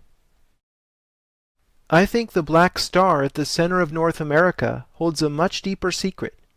Physicist Nassim Haramein, whom you'll hear more about in Rome, believes that Moses took a compact power source out of the Great Pyramid and placed it inside the Ark of the Covenant before he left Egypt. Haramein showed how the Ark fits precisely within the misnamed sarcophagus inside the king's chamber within the Great Pyramid. It was misnamed because no mummy has ever been found in an Egyptian pyramid. By the way, the granite box's exterior volume is exactly double its interior volume, a mathematical relationship echoed thousands of years later in the Delian problem that plagued the Greeks. Considering the evidence, I think the Ark was an Egyptian artifact before it became the most sacred object in Judaism. In any case, Haramein believes the power source inside the Ark was a mini black hole. During their exodus from Egypt, the Bible says the Israelites followed a pillar of cloud by day and a pillar of fire by night. Haramein claims the mini black hole stored in the Ark would have produced just such a fiery vortex, rising like a pillar. Haramein's physics show that stars are really black holes under a mantle of trapped matter. Sunspots are black because they literally are vortices in the mantle that expose the black hole inside the sun. The pool of the black star reveals this great cosmic secret to those who can decode the secrets in plain sight. Perhaps there is nowhere else in the world with more layers of history and symbolism than Jerusalem. I can think of no better example of this than in the Church of the Holy Sepulchre. Its architecture is a patchwork made from so many untold layers. Calvary Chapel is built on the first foot or so of the rock upon which Jesus is said to have been crucified. Excavation that took place in 1973 revealed a chapel some 15 feet under this rock, called the Tomb of Adam, where the first human skull is said to be visible in the rock face. In fact, the term Calvary comes from the Latin Calvariae Locus, which is Golgotha in Greek, or place of the skull in English. Prior to the first Christian emperor Constantine the Great repurposing this site as the Church of the Holy Sepulchre, it had been a temple of Venus. Before the Romans worshipped Venus, she was known in the Greek world as Aphrodite. And if we dig deeply enough, we find yet another layer on top of the Egyptian Isis. The notion of Christianity layering Egyptianism is nothing new. Here is Albrecht Dürer's Renaissance depiction of the Man of Sorrows by the column. Note Christ's unmistakable Egyptian crook and flail posture. This is Dürer's secret depiction of Christ as Osiris, the resurrected God. Dürer then shows Christ being flagellated with said symbols in this later etching. Here is Osiris with his characteristic crook and flail in the Egyptian Book of the Dead. Osiris as Lord of the Dead presides over the weighing of souls ceremony. Anubis measures the dead man's heart on the scale against Mot's feather of truth. Her husband Thoth, scribe of the gods, records the result. If the heart is lighter than the feather, Horus will present the man's soul to Osiris in the duat. but if not, it will be devoured by the deadly Ammit, the monster who was part crocodile, lion, and hippopotamus. Mot is currently personified as Lady Justice, holding scales and sword. Lady Justice adorns courthouses around the world. Here she is in the old Supreme Court chamber in the U.S. Capitol. The scales of justice were also used in Christianity in the Last Judgment. Here are 15th century depictions, showing souls being weighed and judged. The beasts of hell certainly recall the terror inspired by Ammit. Spell 125 in the Egyptian Book of the Dead lists what later became the Ten Commandments in Judeo-Christian theology. Everything goes back to Egypt. If you ask someone off the street where the holiest spot in Christianity is, you probably won't hear the Church of the Holy Sepulchre in Jerusalem. Most will think of St. Peter's Basilica in Rome. The word Peter literally means rock, and when Jesus said, "Upon this rock I will build my church," Simon became Peter. Thinking on all the rocks I'd been studying in Jerusalem, it was natural for me to draw a line from the rock of Golgotha to the tomb of St. Peter in Rome. Here we go again.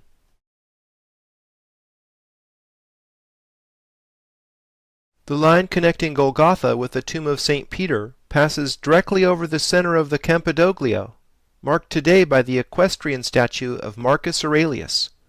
What we see in the Campidoglio is Michelangelo's vision for the top of the Capitoline Hill, the ancient world's original capital. It took a Renaissance genius to symbolically turn the Roman power equation on its head. So instead of having the Capitoline face the ancient Roman Forum, as it had for 2 millennia, Michelangelo turned the Campidoglio 180 degrees to face the Vatican.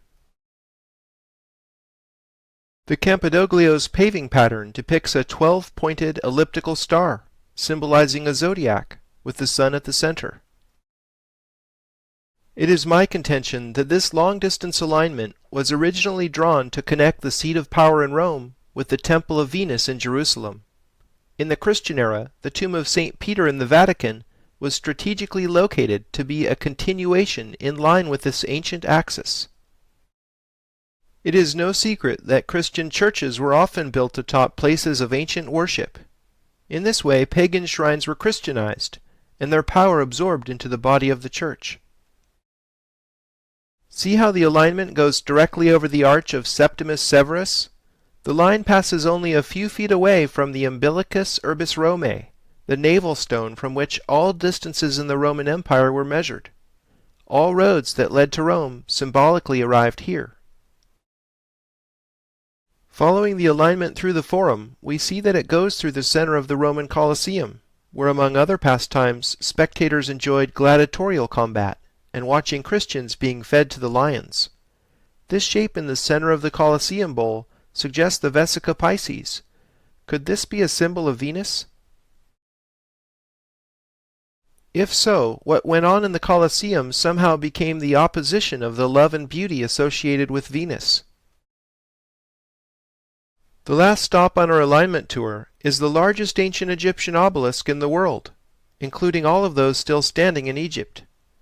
The alignment from Jerusalem passes directly over the tip of this 230-ton symbol in front of the Lateran. As you may have guessed, obelisks are one of the keys to unlocking the ancient mysteries. This obelisk wasn't always in front of the Lateran. It originally came from the Temple of Karnak in Egypt, and was moved to Rome by Constantine the Great's son in the 4th century.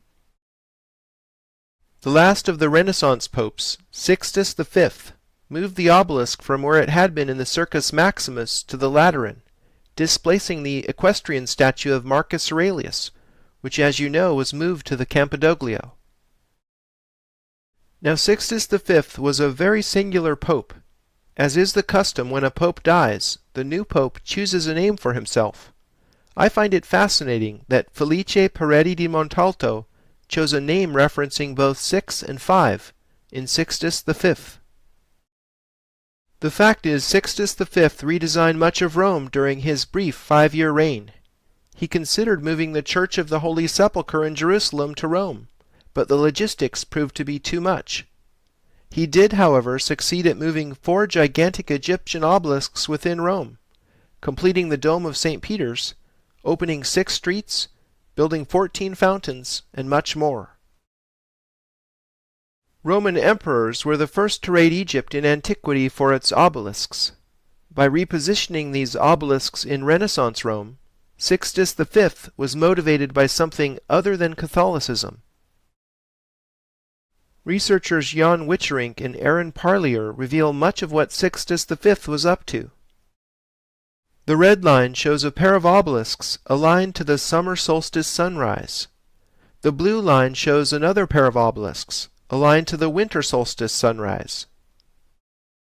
Sixtus V placed Egyptian obelisks in St. Peter's Square and in the Piazza del Popolo exactly as they are, to create the red astronomical alignment. He engaged in a bit of urban renewal by opening a straight street connecting the ancient Roman obelisks at the top of the Spanish Steps and in front of Santa Maria Maggiore to make the blue astronomical alignment visible.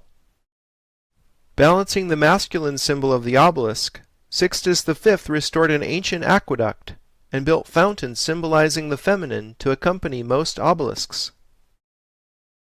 4 fountains mark the crossing of the blue and yellow lines connecting the Fontana dei Dioscuri and the Aqua Felice, all watery creations of Sixtus V. The green line connecting the Vatican obelisk with the 4 fountains marks equinoctial sunrise. Sixtus V's tomb in the Basilica of Santa Maria Maggiore was his final gesture, linking his tomb with the astronomical alignments he set up in Rome. Why was Sixtus V obsessed with astronomical symbolism? Perhaps because astronomy is another key to the ancient mysteries. In addition to the solar symbolism mentioned in the Washington, D.C. Part 2 episode, Bernini's redesign of St. Peter's Square has a deeper reading. Witcherink and Parlier claim the 2 fountains flanking the obelisk represent a liquid axis, symbolizing the galactic midplane of the Milky Way. The axis going through the basilica is the ecliptic, and the other 4 paths represent solstices and equinoxes. In other words, the galactic and Earth crosses coming together is an astronomical take on the underlying meaning of the solar octagram star. To top it all off, the Vatican obelisk is surmounted by a cross. The official story is that this massive pagan symbol was Christianized in this simplest of ways, by putting a little cross on top. Hancock and Bevall write in Talisman that an obelisk with a cross on top is actually the hieroglyph for Heliopolis, the city where this obelisk supposedly came from. On Christmas morning, this is the astronomical view from Vatican Square. Witcherink and Parlier have observed that the silver gate of birth is due east of the obelisk in St. Peter's Square on the birthday of the Savior. I notice that the galactic midplane leads right down to the Roman Pantheon. This is our cue to have a look at this ancient Roman marvel and explore its deeper meaning. Patrick Hunt, who teaches classical archaeology at Stanford University, calls the Pantheon the most impressive Roman monumental building in the world. I see it as a calendar in stone. Its rotunda is an engineering marvel, employing techniques such as reinforced concrete, not rediscovered until almost 2,000 years later. In this plan view, you can see the floor pattern in which stone from all over the empire was inlaid, a testament to Rome's imperial might. Its circle and square motif might symbolize the Earth-Moon system in the following way. Here a circle is inscribed within a square. The square has 27.3% more area than the circle. Comparing a circle and square with equal perimeters, the circle's diameter is 27.3% larger than the edge of the square. Okay, so what? Well, the moon happens to be 27.3% the size of Earth, which is another way of relating moon to Earth with the proportion 3:11. In addition, the moon's sidereal orbital period is 27.3 days. The words moon, month, and menstruation all share the same root because they all have roughly the same period. Human gestation lasts on average 273 days. Another spooky coincidence has to do with temperature. As you're probably aware, Celsius is defined by a 100-degree scale, marking the freezing and boiling points of water. Water becomes liquid 273 degrees Celsius above absolute zero. Here are these numbers again. It seems to me that this fact references Earth as a water planet. Why are these numbers the same? Science has no answer for this other than pure coincidence. In this sectional view, you can see that a sphere fits perfectly within the volume the Pantheon encloses. I think recognizing this as the celestial sphere is the key to the Pantheon's symbolism. The original Roman statuary fit into the 7 alcoves. The pantheon of pagan gods was replaced with Christian saints when the building was christened the Church of Santa Maria Rotunda in the year 609. Exchanging pagan gods for astrological symbols, we see an arrangement matching the Ptolemaic harmony of the spheres. To the modern eye, this sequence might seem arbitrary, but it actually ranks the planets in order of increasing apparent speed against the background of fixed stars as seen from Earth. Ptolemaic cosmology is therefore an Earth-centric approach to astronomy. Mark Booth writes in The Secret History of the World, Ptolemy's map of the spheres is conventionally presented as having been superseded by the ideas of Copernicus, Galileo, and so on, but in fact was and is an accurate map of the spiritual dimension of the cosmos, a dimension which seemed more real to the ancients than the material cosmos. Are you aware that the days of the week are named after the planets? With the exception of Saturn Day, Sun Day, and Moon Day, English speakers unfamiliar with Norse gods might have an easier time spotting this connection in French or Italian. Connecting the days of the week in order yields a 7-pointed star, somewhat distorted to accommodate squeezing it into the octagonal symmetry of the Pantheon. Looking up in the rotunda, you see the oculus, or central void in the dome. The oculus is the sole source of illumination in the interior, so it clearly symbolizes the sun. The 5 rising tiers of coffers might represent the 5 planets visible with the naked eye from Earth. The 28 divisions around the circumference is where things really get interesting. It is my contention that the 28 rays represent days. Consider a month of 4 7-day weeks lasting 28 days. 13 such months add up to 364 days. The extra day needed to round out a 365-day year is where we get the phrase, a year and a day. Richard Heath has traced this 13-month plus 1-day calendar to the matriarchal societies of the Bronze Age. The Egyptian Sothic year lasted exactly 365 days, without compensating for leap year as we do today. Sothis is the Greek name for Sirius, the star the Egyptians based their new year on. Any way that Father Time slices it, the 28-day division fits the Osiris story. The Temple of Isis on the island of Philae has bas-reliefs which tell the Osiris story. Here Osiris has 28 stalks of wheat emerging from his dead body. The 13 pieces that Isis later reassembled symbolize the 13-month calendar of 28-day months, and his missing phallus represents the extra day, rounding out the Sothic year. Many religious stories encrypt astronomical information in their core levels. Returning to Egypt for more wisdom, let's take a look at the Earth-Moon diagram that came from studying the Great Pyramid. Recall how the relative sizes of Moon and Earth fit the diagram when the circle was squared. John Michell rediscovered the key to much more ancient wisdom still encrypted in this diagram in his book The Dimensions of Paradise. Michell expanded the number of spheres in the diagram from 1 to 12 for reasons that will soon become apparent. If the mean diameter of the Moon is 2,160 miles, then the 12-moon evolution in the diagram encodes the great year. 2,160 times 12 equals 25,920, which is Earth's precessional period. Each month in this so-called great year is likened to an age in astrology. We are currently leaving the age of Pisces, and it's the dawning of the age of Aquarius. John Michel calls this the New Jerusalem diagram from his analysis of the Revelation of St. John. A seven-pointed star resonates within.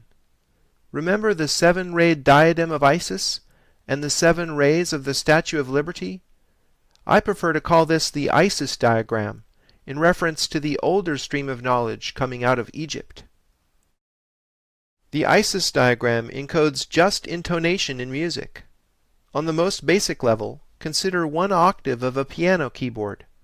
A total of 12 notes are divided by sharps, leaving 7 white keys. The term sharp suggests the pointy heptagram, doesn't it? As we'll soon see at Chartres Cathedral, music, along with astronomy, geometry, and number theory, are all keys to this ancient mystery. Expanding the Isis diagram to contain 4 seven-pointed stars, we have what I call the Osiris diagram, which encodes the Sothic year of 365 days in the following way. The 28 tips of the stars represent days in the ancient month. 12 circles surround a 13th, located at the center of the stars. The circles represent months. 13 months of 28 days each defines the year. The Earth circle underlying the stars represents the extra day and completion of the Sothic year. And the Sothic year was itself calibrated by the heliacal rising of the star of Isis, consort to Osiris. It's beautiful the way the geometry matches the cosmology. The architecture of the universe is embedded in Egyptian cosmology.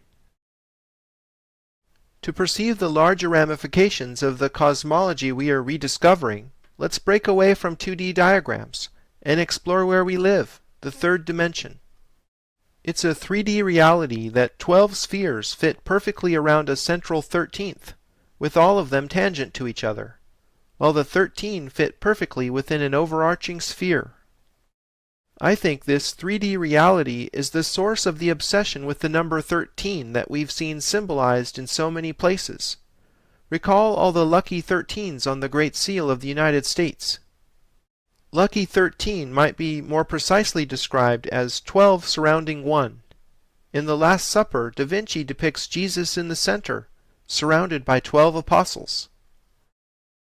Geometrically speaking, connecting the centers of the 12 surrounding spheres with straight lines reveals what is called the cube octahedron. The cube octahedron has faces composed of squares and triangles, ad quadratum et ad triangulum, as they would say in the Middle Ages. As it turns out, cube octahedral sphere packing has exactly 7 planes of symmetry. Do these numbers sound familiar? 12 around 1 with 7 planes of symmetry? The cube octahedron is the 3D equivalent of the Isis diagram. The first ever known depiction of a cube octahedron was drawn by Leonardo da Vinci. He created this illustration for Luca Pacioli's book, De Divina Proportione. Pacioli and da Vinci worked together, became close friends, and later shared a house together in Florence. Pacioli was at the center of the Renaissance Hermetic obsession, begun by Cosimo de' Medici in 1430 when he obtained the Corpus Hermetica, a body of work compiled in the first few centuries of the Common Era, recounting words passed down by Thoth through the last of the Egyptian priesthood in Alexandria. Here is Pacioli with a mysterious transparent cube octahedron half filled with water. Some believe the younger man standing next to him is Albrecht Dürer. In Divine Proportion, Priya Hemingway writes, "In the autumn of 1506, Albrecht Dürer rode from Venice to Bologna to the home of Luca Pacioli in order to be initiated in the mysteries of a secret perspective." Clearly the cube octahedron was important to these Renaissance masters immersed in Hermetic knowledge. Perhaps they knew something we don't. In the 20th century, Buckminster Fuller was obsessed with the cube octahedron. He called it the Dymaxion, and built his philosophy around it, because the cuboctahedron is the only polyhedron completely in equilibrium. All 12 vectors emanating from its core have equal angles, and all of its internal and external edges have equal length. In the 21st century, the cuboctahedron is the foundation for physicist Nassim Haramein's unified field theory that offers a new solution to Einstein's field equations. Haramein claims that the vacuum, a term used by physicists to refer to a volume of space that is completely devoid of matter, actually has a structure, and this structure is based at the core on the cuboctahedron. What we perceive as empty space is actually a seething cauldron of energy. Physicists calculate that the amount of energy in each and every cubic centimeter of space exceeds the energy output of all stars visible to the Hubble Space Telescope. The reason space seems empty is because all that energy is perfectly balanced in a state of equilibrium. It looks to us like nothing is there. Haramein has built his entire unified theory of physics on cuboctahedral geometry. I believe Haramein is really onto something. His latest paper, the Schwarzschild proton, received the Best Paper Award in a physics symposium in 2009. Modern physics seems to be catching up with ancient knowledge. To understand astronomy, one needs to have some background. Here's my crash course on esoteric astronomy in 6 quick lessons. The Earth revolves about the Sun in a plane called the ecliptic. The 12 constellations of fixed stars that intersect the ecliptic are called the zodiac. All the stars of the zodiac are actually our close neighbors compared to the size of our entire galaxy. The Earth's equator is tilted some 23.5 degrees with respect to the ecliptic. Gary Osborne's fascinating Paradigm Shift website shows how the angle of the Earth's tilt is symbolized in art. Here are Isis and Osiris raising the Djed, which amazingly matches the angle of the Earth's tilt. And here again the 23.5 degree angle matches the slope of the pyramid on the dollar bill. Osborne has found this same angle symbolized in many other pieces of esoteric art. The Earth's tilt is the reason we experience seasons. The seasons are defined by the Earth's orbit, which contains 2 solstices and 2 equinoxes. Looking at the solar system from above, the seasons naturally make a cross. Witcherink and Parlier call this the Earth Cross. Our galaxy is called the Milky Way because its myriad stars resemble milk streaking our night skies. If you were able to look at our galaxy edge-on, you would see it as a flattened disk. This flattened structure is what makes the Milky Way look like a narrowly defined streak in the sky, rather than an even distribution of stars. The central plane of the galactic disk is called its midplane. The ecliptic is tilted some 120 degrees with respect to the midplane, naturally making a cross in 2 dimensions. Witcherink and Parlier call this the galactic cross. Imagine beginning a journey outside the galaxy, flying through the zodiac, passing by each one of the visible planets, and stopping on Earth for a while. After a short stay, you begin the journey home, traveling out past the planets, through the zodiac, and on toward the center of the galaxy. This route describes the mystical journey of the soul. It is mirrored in the Ptolemaic or geocentric cosmology that predated Copernicanism. The ancient Egyptians represented beginning and ending waypoints along the journey of the soul with silver and golden gates. Witcherink and Parlier show that the direction of the Silver Gate is located between the horns of Taurus as seen from Earth. You can find the horns by following Orion the Hunter's Club, or Monoceros the Unicorn's Horn, because both point at the intersection of the galactic midplane and the ecliptic, a point known to the Egyptians as the Silver Gate. Isis, shown with horns framing the sun disk, symbolizes her guardianship of the Silver Gate, or Gate of Birth. On the opposite side of the zodiac, the Golden Gate is located close to where the arrow of Sagittarius is pointing. and where the stinger of Scorpio is reaching. The Golden Gate is the second place where the galactic midplane and ecliptic intersect. The winged scarab framing a sun disk was used to symbolize guardianship over the Golden Gate, or Gate of Death. The scarab is an appropriate symbol because of how this insect pushes dung balls backward with its hind legs, mimicking the sun's retrograde precessional motion through the zodiac.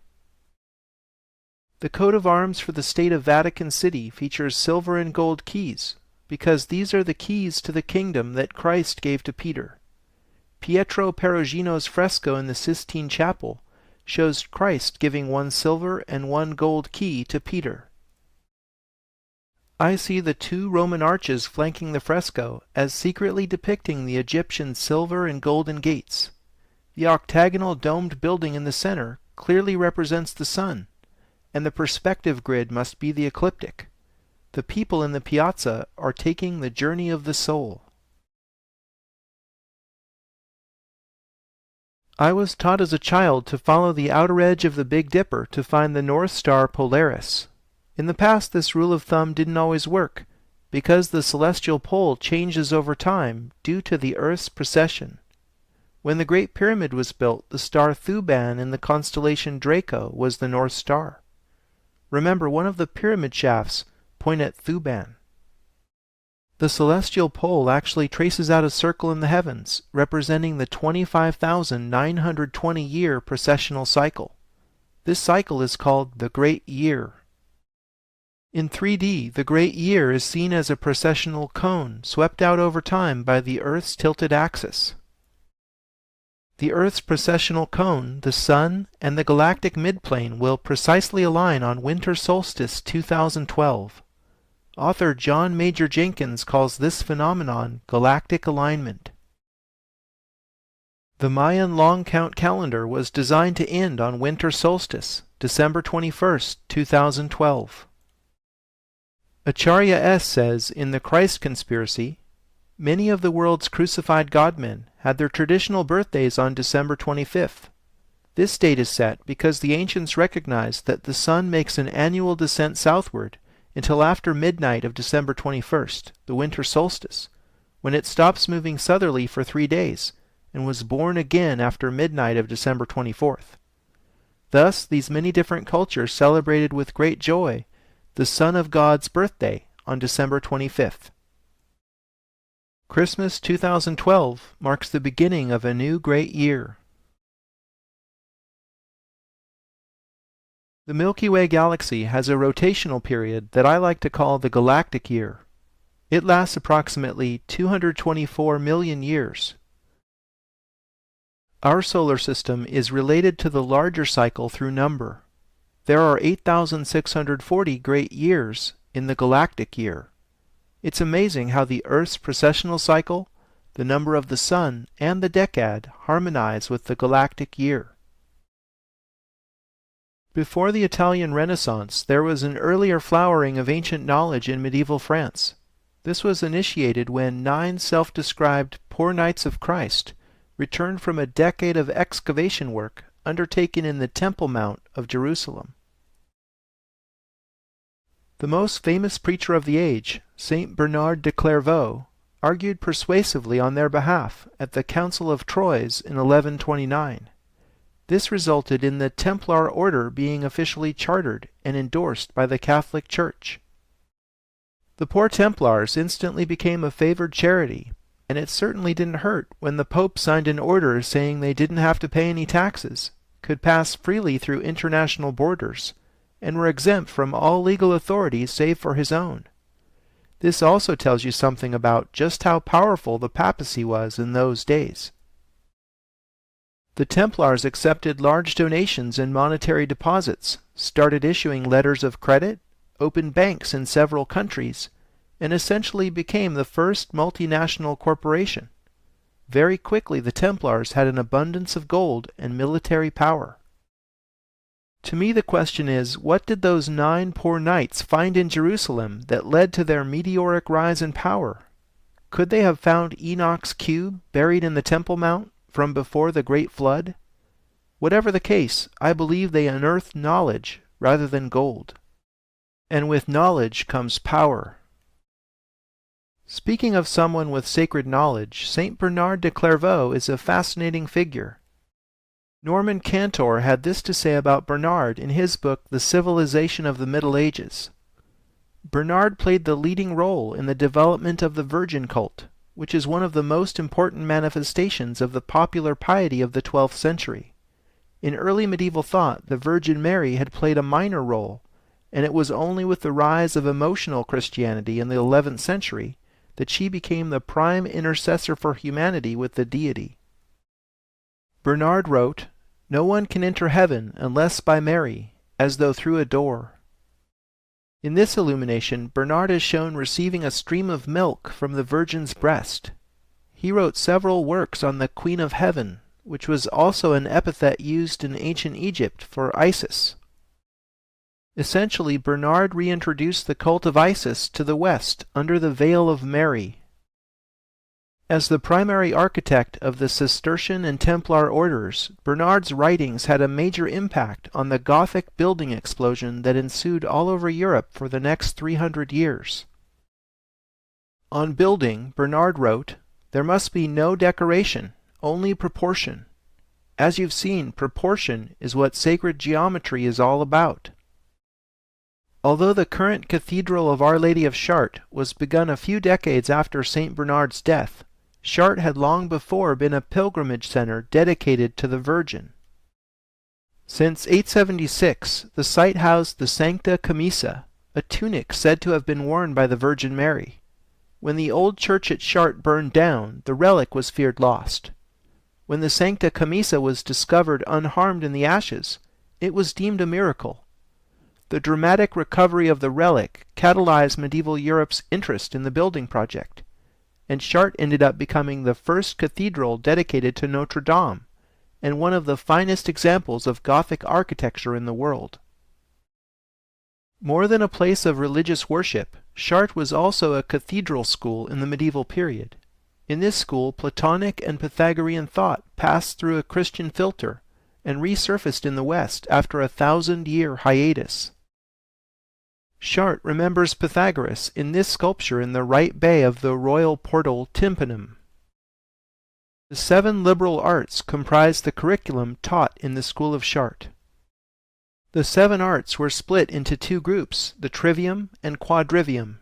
Trivium is where we get the word trivial, because grammar, rhetoric, and logic were considered basic but necessary skills to master, before studying the more challenging quadrivium subjects, which included number theory, music, geometry, and astronomy. Each one of the subjects in the quadrivium serves as a key to the ancient mysteries. The 7 medieval liberal arts were a bit different compared to a liberal arts degree today. These subjects were taught only to the elite. The so-called servile arts were taught to tradespeople employed by the elite. The goal of the servile arts was not to cultivate critical thinking, but to develop specific skills required by farmers, blacksmiths, carpenters, stonemasons, and so on. This liberal, servile division mirrors the internal division between speculative masons, more commonly known as Freemasons, and the operative stonemasons who actually built the cathedral. Australian architect John James has discovered how the floor plan of the cathedral was laid out ad quadratum, as you can see from the red squares. The smaller squares are half the size of the larger, as octaves are related in music. The template for the cathedral ground plan clearly echoes the quadrivium. 2 millennia ago, famed Roman architect Vitruvius described in his 10 Books of Architecture that effective temples are based on the proportions of the human body. Vitruvius's written description of ideal human proportions later influenced many Renaissance artists, including Leonardo da Vinci and Cesare Cesariano. Here, Cesariano's Vitruvian Man fits the cathedral's ground plan and shows that it was based on the proportions of the human body as laid out in antiquity. English professor of architecture Keith Critchlow has discovered a fascinating correlation between the floor plan and front elevation of Chartres. Intrigued by the fact that the rose windows containing the exquisite stained glass and the themed labyrinth have equal diameters, Critchlow compared the plan to the elevation. The rose window and the labyrinth line up perfectly, like so. The golden ball atop the sun tower aligns with the curve of the apse here. The moon tower's silver ball corresponds to the rond point, the center from which the chapels radiate. Clearly the design is correlated in two separate dimensions. Boaz and Jachin are the names of the two columns that stood at the entry to Solomon's temple that are echoed in all Masonic temples today. Boaz stood on the left, and the name Boaz means sun. Jachin stood on the right and means moon. This symbolism matches the towers at Chartres. Critchlow explains that the sun tower is 365 English feet in height. The moon tower is slightly shorter, some 28 feet less. These measurements suggest several things. Number 1, the design was based on the English foot. Number 2, the 365-foot sun tower symbolizes the year. And number 3, the 28-foot difference in the moon tower symbolizes the 28-day month of 4 7-day weeks. I think this metrology shows how Chartres is a calendar in stone, very much like the Roman Pantheon. Before the Christian era, the grotto below Chartres was a druidic shrine of Isis.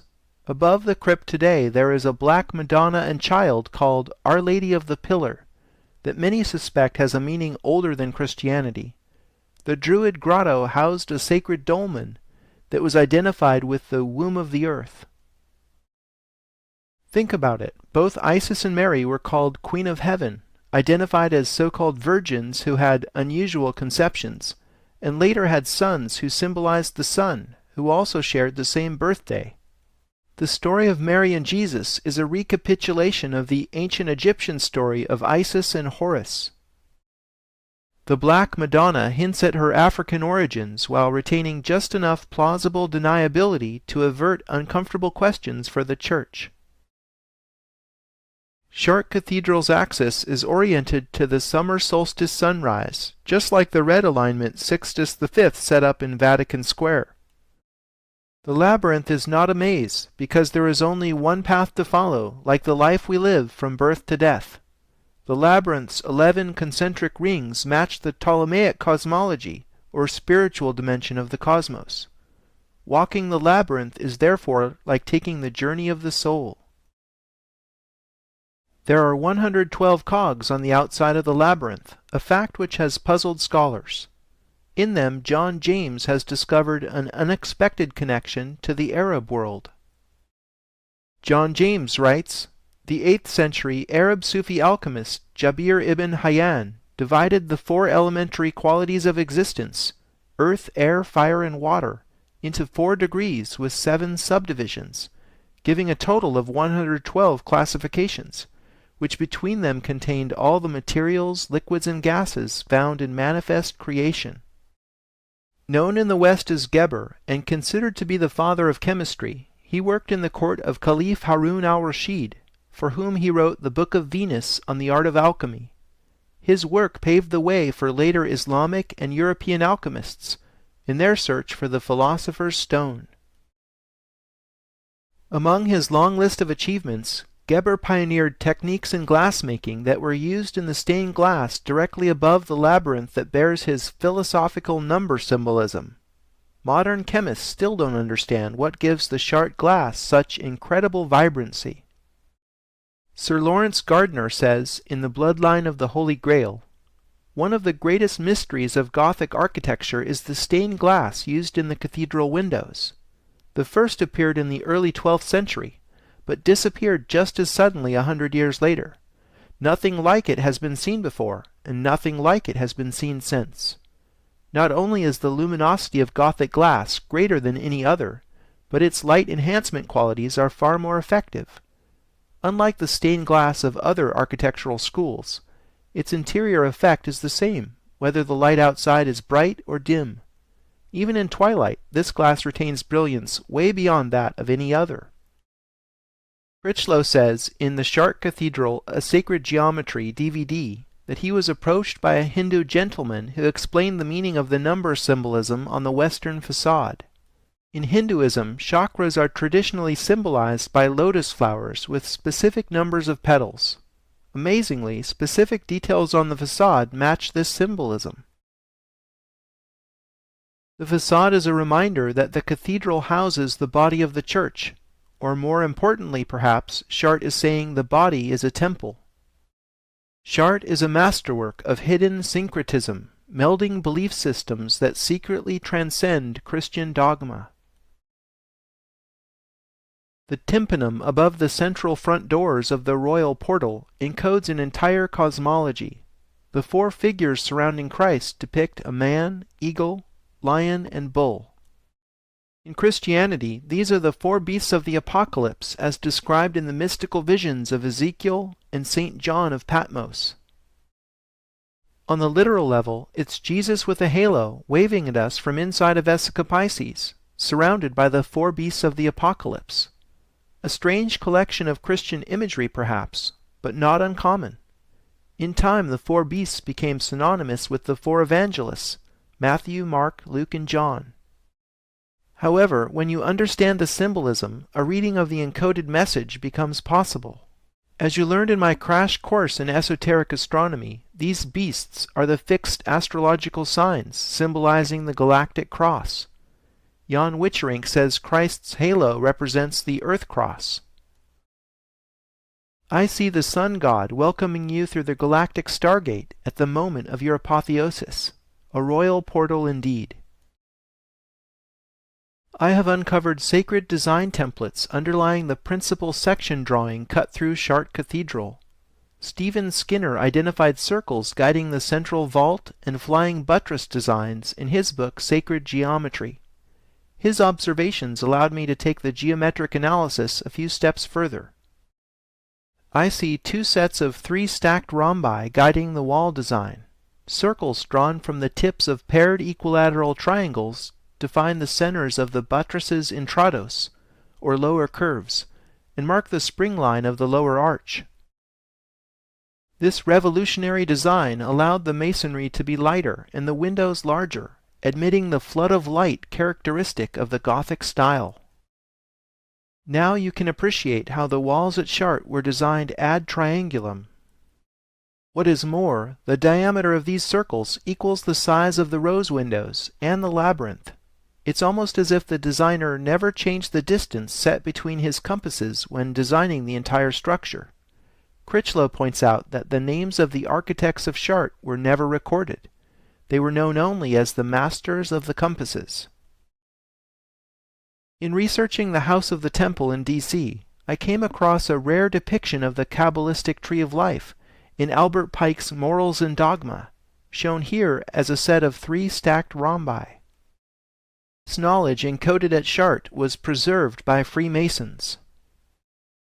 For the next revelation, we turn to music and geometry. In music, an octave is the interval between one note and another having double its frequency. In plane geometry, you can symbolize the octave in 2 ways, ad triangulum or ad quadratum. The circle outside the triangle has double the diameter of the circle inside. The circle outside the square has double the area of the circle inside. The central vault is defined by a larger circle having twice the diameter of the smaller circle inside, which itself is equal to the diameter of all the circles in the wall section, the rose windows, and the labyrinth. Chartres is therefore based on one circle repeated using musical principles. Amazingly, the flower of life fits this geometry. Perhaps the master of the compasses used the flower as the overarching design template. You can draw the flower of life using compasses only. The nave width is set by a central circle which is tangent to 4 others, having equal diameters. The central circle shown within the yellow triangle completes the picture. Masonic society probably began around the time Chartres was being built.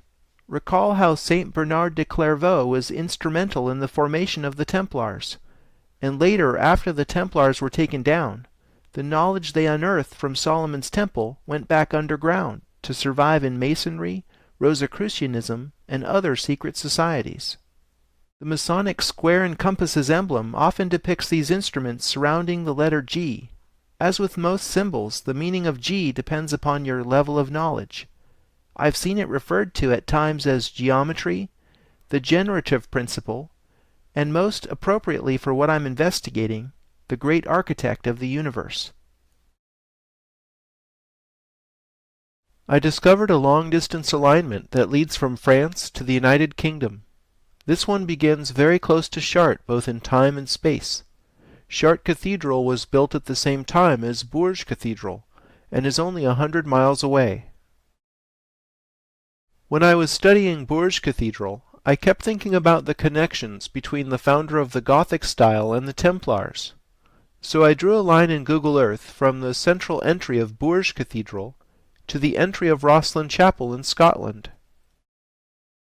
So what?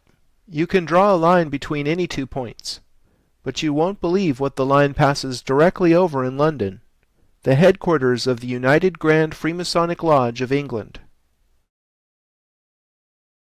The United Grand Lodge of England is the main governing body of Freemasonry within England, Wales, and much of the former British Empire. The building is on Great Queen Street, no less. UGLY, as the organization is known, seems to be a fitting acronym for its Ugly as Sin container, historically third on the site since Masonic meetings first started here in 1775, a year before the American Revolution. Perhaps some of America's Masonic founding fathers planned the revolution here. I'm not sure. When the Templars were around, they controlled a sizable district less than half a mile away in the city of London. The temple includes Temple Church, the adjacent middle and outer temples, and a host of related buildings. The Templars themselves said they designed the round portion of Temple Church after the Church of the Holy Sepulchre in Jerusalem, which also features a rotunda. Perhaps politics motivated them to claim Christian provenance for their temple. Longtime esoteric researcher John Smout says a better geometric comparison is between Temple Church and the Dome of the Rock, which seems to have a high degree of correlation with the round church's ground plan. This makes more sense to me, as the Templars did take their name from the Temple Mount in Jerusalem. Case in point, they were never known as the Knights of the Holy Sepulchre. Whichever building was ultimately their template, the Templar influence was so powerful that they actually got the Patriarch of Jerusalem to come to London and consecrate Temple Church in 1185. Temple Church was brought to the public's attention in the Da Vinci Code, where it was the scene of a shootout amidst marble effigies of medieval knights. The temple served at times as the residence of kings and representatives of the Pope, while Temple Church itself served as a depository bank. I believe Smout's geometric analysis of Temple Church is right on the money, if you'll pardon the pun.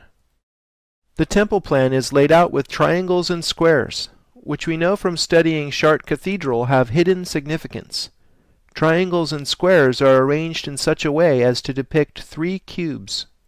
The symbolism of 3 cubes is something we've seen before in the George Washington Masonic National Memorial. I believe 3 cubes symbolize the holographic nature of the universe, the human, planetary, and stellar scales resonating as a fractal structure, as above, so below. My reasons for coming to this unusual conclusion will become apparent in the Paris episodes. After the Great Fire of London in 1666, Sir Christopher Wren was chosen to redesign St. Paul's Cathedral. He oriented St. Paul's in line with the axis of Temple Church. Extending beyond St. Paul's, we see the alignment continues to the Bank of England. The bank was chartered in 1694 during the construction of Wren's Cathedral. More than just a local branch, the Bank of England is the central bank of the whole of the United Kingdom, and is the model on which most countries' modern central banks are based. The Bank of England is literally the mother of all banks. Recall how the Templars' meteoric rise in power came in part by becoming the first transnational bank, and how Temple Church itself acted as a bank, whilst housing both royals and papal representatives. By tracing the alignment from Temple Church to the Bank of England through St. Paul's Cathedral, we draw a connection between Templars, the modern banking system, and the Church, three powerful bedfellows. The Bank of England presides over a street pyramid in the heart of the City of London. The symbolism of the bank over a pyramid suggests a hidden power relationship, analogous to the House of the Temple presiding over the Pyramid of Washington, D.C. After all, pyramids are clear symbols of hierarchy, and one can read it as control from the top down. The base of the pyramid contains the London Stone, said to be the rock from which all distances in the United Kingdom were measured.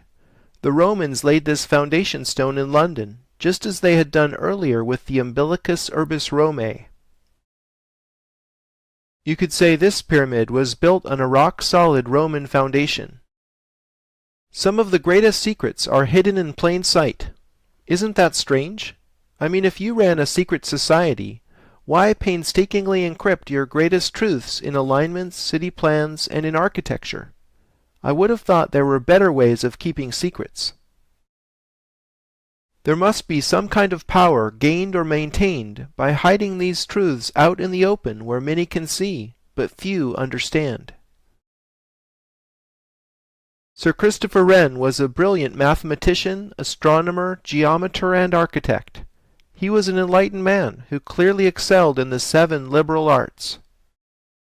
St. Paul's Cathedral is the most important building of Wren's architectural career. Stephen Skinner pointed out in his book Sacred Geometry that the length of St. Paul's, including its entrance steps, measures 555 feet, and that this distance is equal to the height of the Washington Monument. Recall how triple sixes and fives are encoded in this singular measure, as 6,660 inches equals 555 feet. St. Paul's length therefore symbolizes the relationship between macrocosm and microcosm. The distance from the floor of the cathedral to the top of the cross on its dome is 365 feet, matching the height and symbolism of the Sun Tower at Chartres. St. Paul's is one of the few places we're not surprised to see the English foot used as the unit of measure. Trying to decipher London from another angle, I was looking at Buckingham Palace and wondering about the perfectly straight axis called the Mall in front of it. Wanting to trace where this obvious gesture leads, I need to ask, where does the royal axis go? It appears that the Mall leads to the Admiralty Arch, but then the axis seems to fade away in the confusion of buildings along the Strand. Or does it? Tracing the axis beginning at Buckingham Palace, passing over the Victoria Memorial, traveling along the Mall, going under the Admiralty Arch and through the buildings on the Strand, the axis arrives precisely at Temple Bar. Temple Bar was a gate designed by Sir Christopher Wren to ceremonially bar access to the City of London. It got the name Temple from being directly in front of the Templar compound. The temple was taken over by the Inns of Court after the Templars were ousted in 1307. The Middle Temple and Outer Temple are 2 of the Inns of Court to which all barristers in England must today belong. In fact, the phrase the bar, meaning the legal profession as a whole, can be traced back to Temple Bar. Wren's Gate is no longer there, but tradition and the law remain. Traditionally, the Lord Mayor would offer the sword of state to the Queen when she passed through the gate as a token of loyalty. It is a little-known legal fact that the monarch may not enter the City of London without the permission of the Lord Mayor of London. What's up with that? I always thought the Queen was the one in charge. You might be surprised to learn that the Lord Mayor is not the Mayor of London, nor is the City of London the same as Greater London. Confused? The law can do that.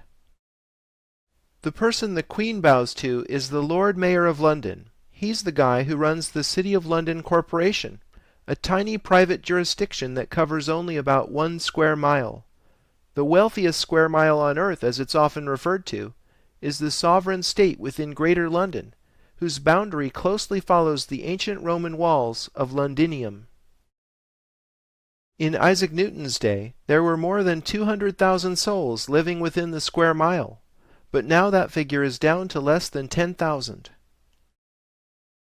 Today the tiny city of London has become a leading center of global finance.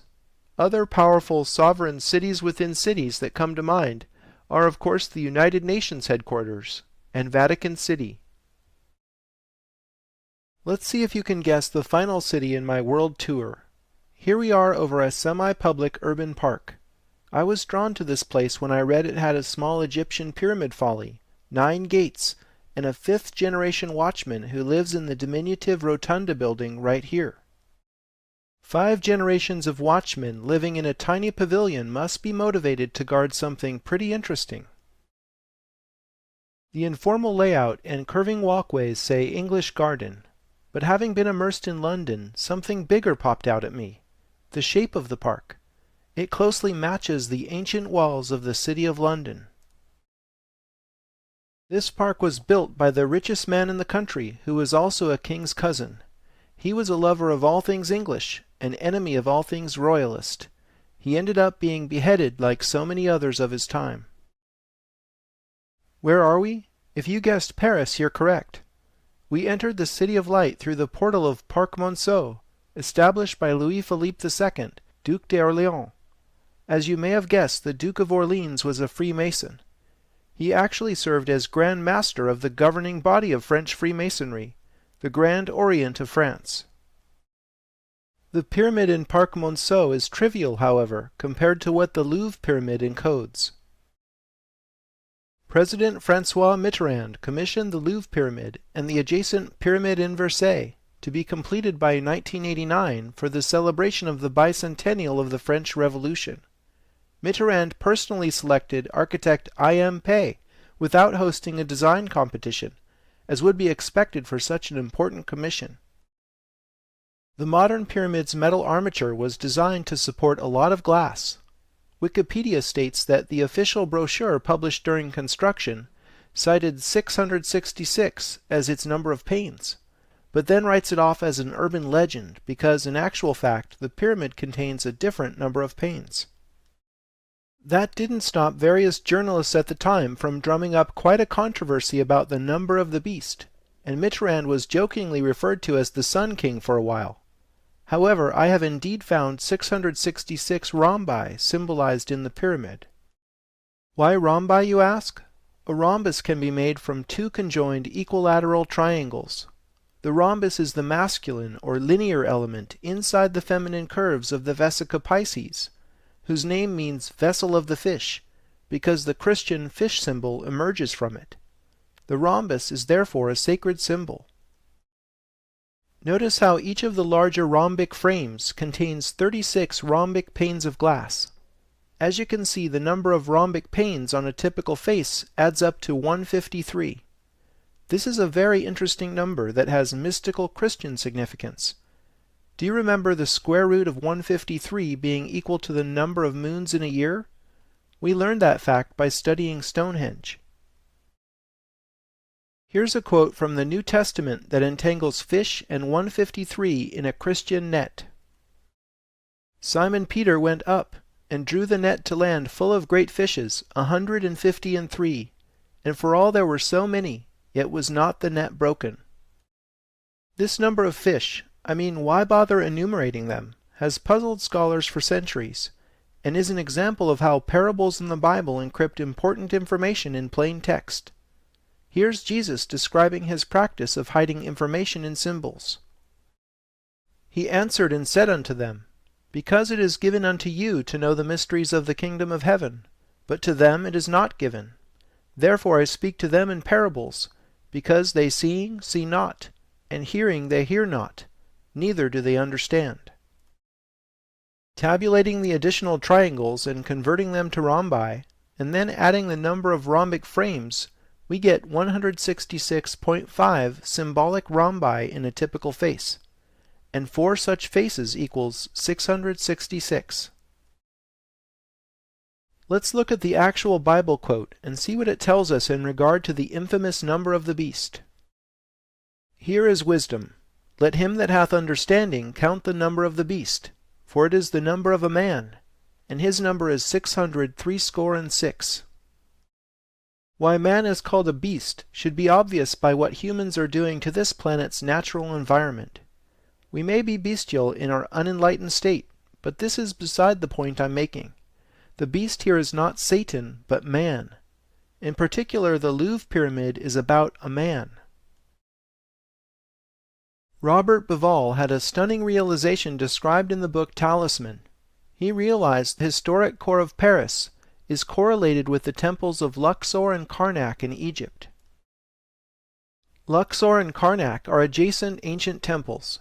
Bauval observed that the 6-degree angle between the axes of Luxor and Karnak matched the 6-degree bend in the Louvre. The Temple of Luxor is the one with the embedded 6-degree angle. I went a step further and laid the Luxor ground plan over the Louvre and the Tuileries garden. The Tuileries was laid out by Le Notre at the request of Louis XIV. We see this direct correlation only when the temple plan is mirrored. Might the Sun King's intention have been for Paris to be the mirror of Luxor? Validation that the Temple of Luxor was used as a design template is the fact that the obelisk erected in the Place de la Concorde is from the very same Temple of Luxor. After the Revolution, the Luxor obelisk replaced the guillotine in what became known as the Place de la Concorde. In an outstanding act of engineering, the obelisk was erected by the aforementioned Duke of Orleans' son, who many years after the 1789 Revolution became the last king of France. The important thing to recognize here is that the French obsession with Hermetic symbolism passed through the Revolution completely unscathed. In the early 20th century, modern French alchemist Schwaller de Lubicz lived in Luxor for 15 years. Out of his intensive study came the book The Temple of Man, wherein he showed how the Temple of Luxor represents the body of a man. Now we're really on to something. I see the head here, the neck, the heart, all the way to the small chambers of the intestines here.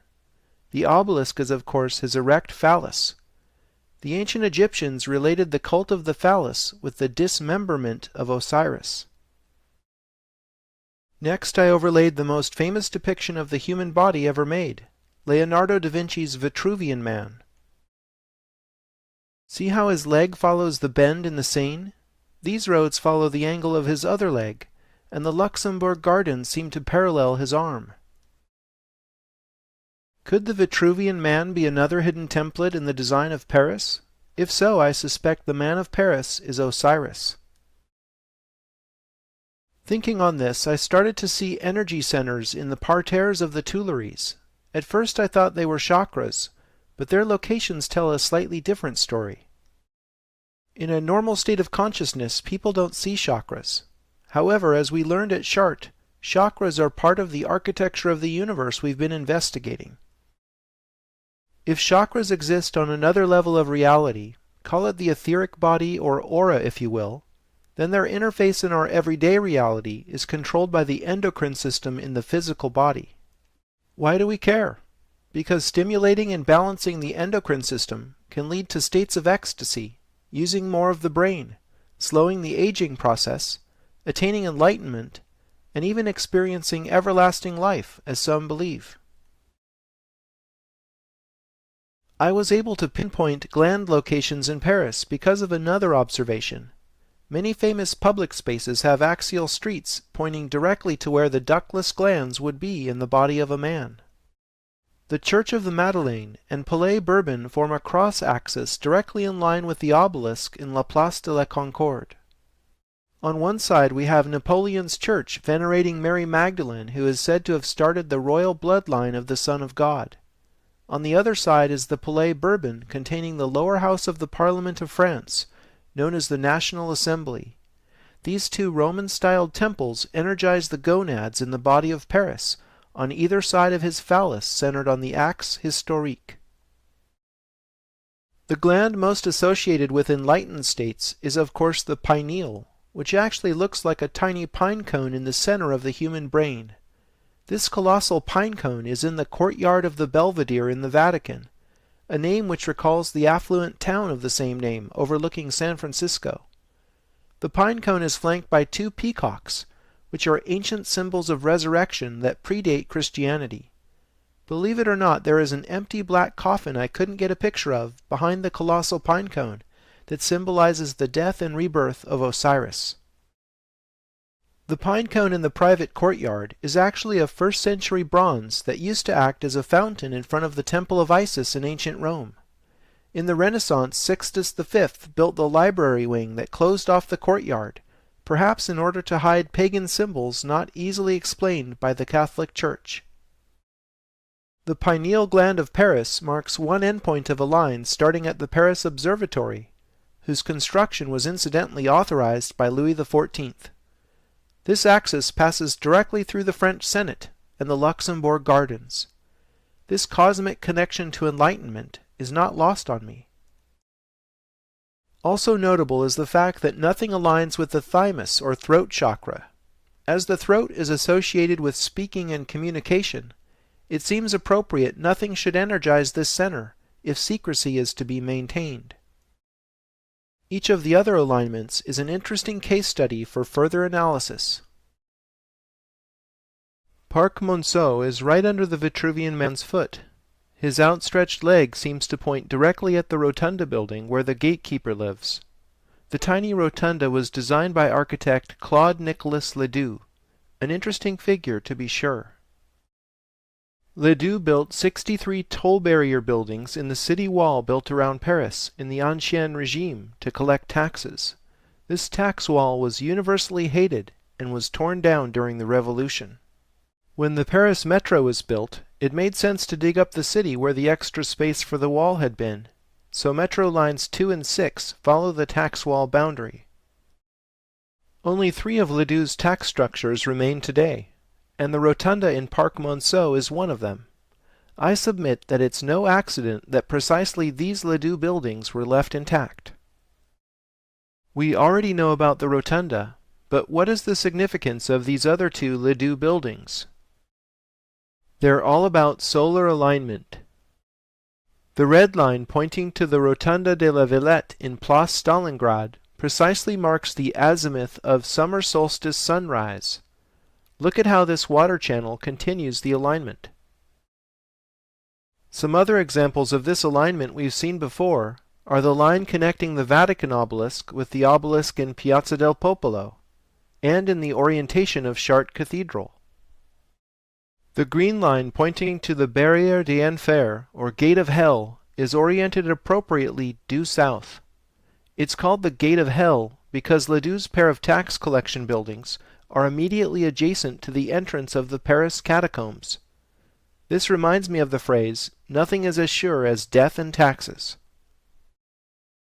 The yellow line points to the Trocadero in the azimuth of equinoctial sunset. Trocadero marks the beginning of the white axis, running through the Eiffel Tower and the École Militaire complex. The white line connects Trocadero to the Gate of Hell, but has no astronomical meaning as far as I can tell.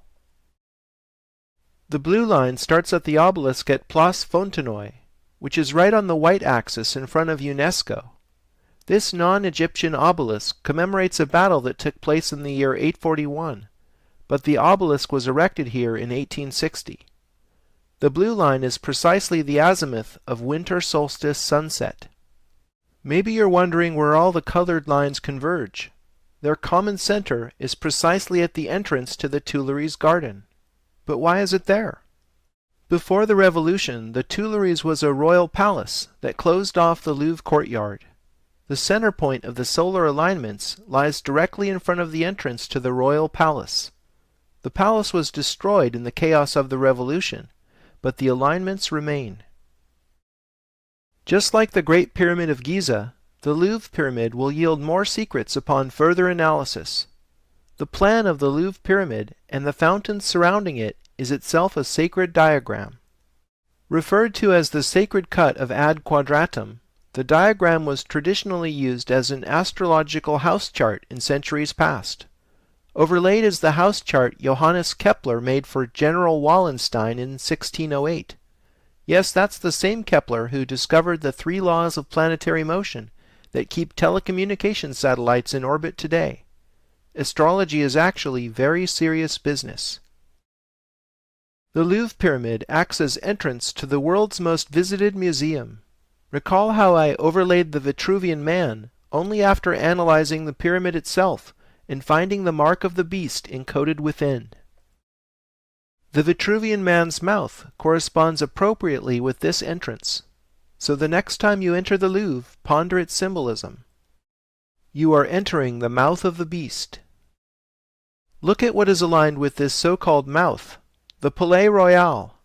Central to French history, the Palais Royal is where many generations of royals lived. Louis XIV grew up there, for example. The Duke of Orleans later owned the palace. I was extremely surprised to recognize the 5x12 Jerusalem rectangle precisely framed in the proportions of the royal palace's court of honor. The palace garden's two famous lawns symbolize the two holiest spots in Christianity and Judaism. There is clearly a royal French connection to the ancient mysteries. Royal of royals, Louis XIV's reign of 72 years was longer and arguably more powerful than any other king in European history. Architect of the Vatican's St. Peter's Square, Gian Lorenzo Bernini allegorically portrayed Louis XIV as Alexander the Great in the famous equestrian statue located in front of the Louvre Pyramid. This statue marks the beginning and faces in the direction of what is called the Axe Historique of Paris.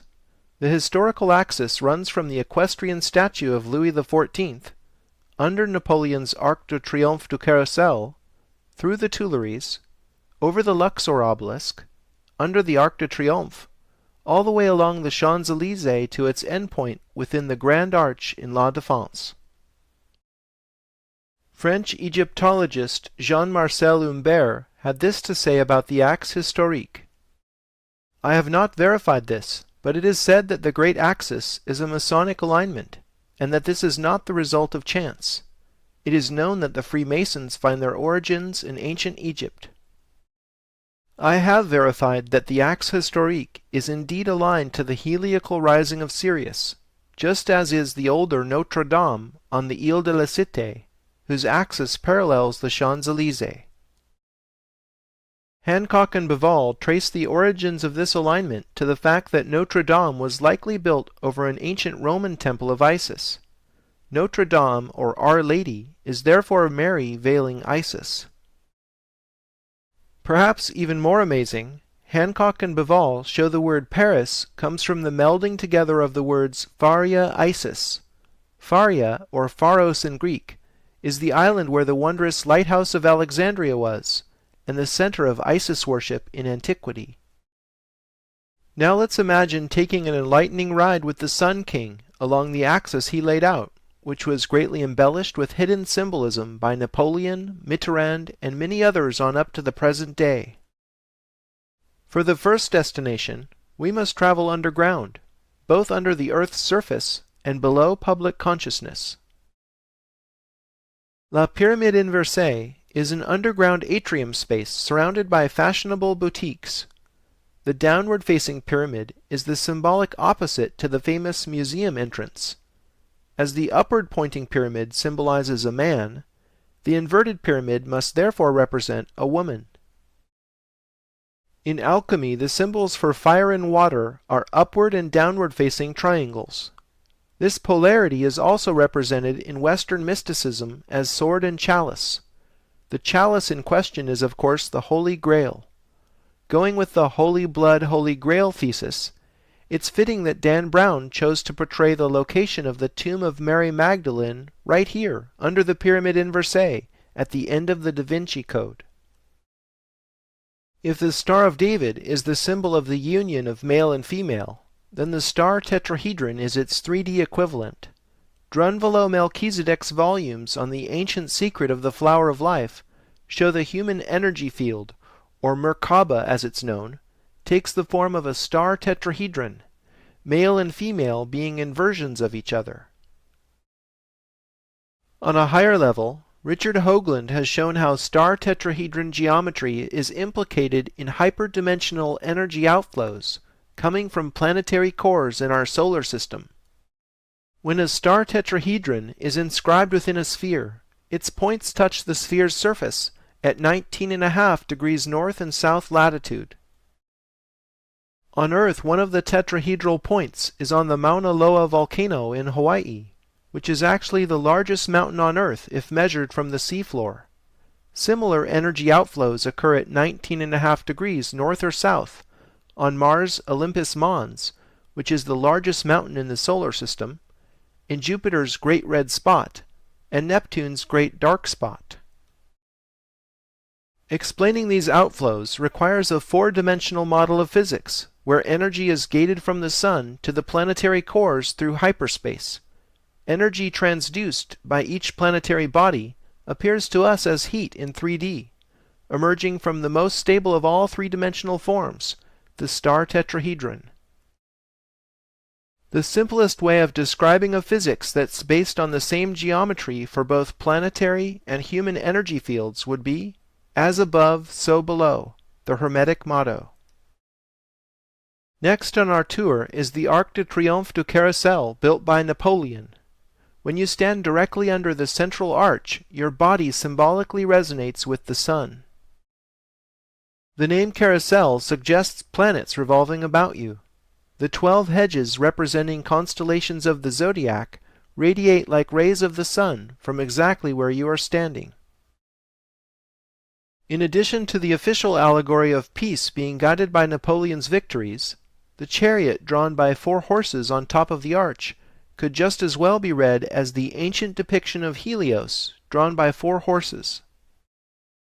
The oval that terminates the hedges symbolizes Kepler's scientific discovery that planets have elliptical orbits, and the square hedges must be the 2 foci of the ellipse. Napoleon was most obviously interested in correlating the human body with the sun. Le Notre laid out the Tuileries garden at the request of the Sun King. The garden's proportions, fountains, and parterre patterns amazingly fit the Jerusalem rectangle. See how the fountains are tangent to the X's? The octagonal fountain therefore corresponds with the Dome of the Rock, and the round fountain with the Holy Sepulchre. Paris is another New Jerusalem. When you train yourself to see Hermetic symbolism, it starts appearing all over Paris in plain sight. It can be a bit overwhelming. 2 equestrian statues flank the entrance to the Tuileries from La Place de la Concorde. Her exposed breast suggests this goddess might be Isis. The other rider is Mercury, holding the staff of Osiris, or Caduceus, which has become the symbol of the medical profession. Here's another possible Isis in the garden, and another Mercury. This golden boy is the genie of Paris atop the July column commemorating the Revolution of 1830. The genie is Mercury himself. The first time Hermetic symbolism had come completely out into the open in France was during the 1789 Revolution. Here's the Declaration of the Rights of Man depicting the all-seeing eye of the Supreme Being.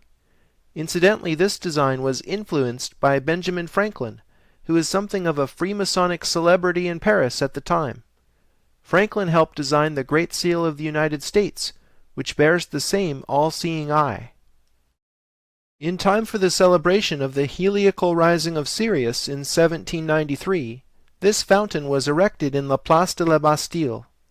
The famous artist Jacques-Louis David sculpted the Fountain of Regeneration, with Isis even wearing an Egyptian headdress. The water streaming out of her breasts recalls the image of Saint Bernard de Clairvaux receiving milk from the Virgin. And how can we forget this view? The Eiffel Tower as Phallus of Osiris, with the Statue of Liberty replica on the Seine as his sister bride.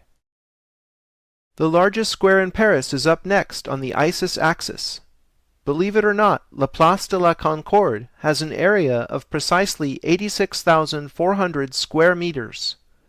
Remember the 864-foot-high Transamerica Pyramid and the 864,000 feet from Stonehenge to Silbury Hill? You see, it doesn't matter if we're talking metric or imperial units with shifted decimal places. What matters are the numbers.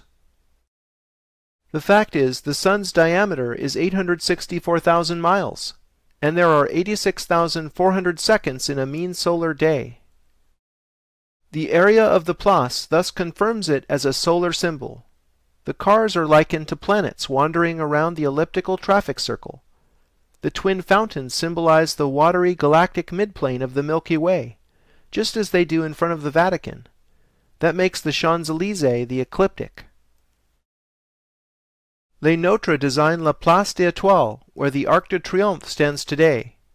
Standing at the center of the Place of the Star, the ceremonial arch is read literally as a stargate. 12 streets radiating outward represent a zodiac. The triumphal arch originally honored the warriors who fought for France in the Napoleonic Wars, and it later became the tomb of the unknown soldier. The eternal flame under the arch might be another solar reference. There's certainly a lot of sun worship going on in Paris. Napoleon invaded Egypt in 1798, and not even counting the Egyptians, the French death toll came to more than 20,000 souls. After France's great defeat, Napoleon was asked why he decided in the first place to invade Egypt. He said, "I came to draw attention and bring back the interest of Europe to the center of the ancient world."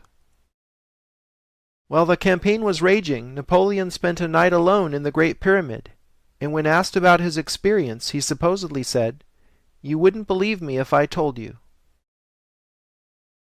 Moving on toward the strange attractor at the end of the axis, we finally conclude our journey through space and time at La Grande Arche.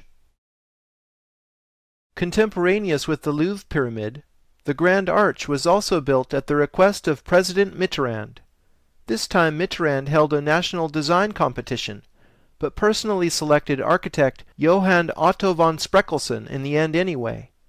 Unfortunately, Spreckelsen died before the project was completed. The location of the Grand Arch has a special relationship to the Arc de Triomphe, the Luxor obelisk, and the Arc de Triomphe du Carrousel. All four monuments are spaced in such a way to create this approximate doubling pattern, suggesting musical octaves.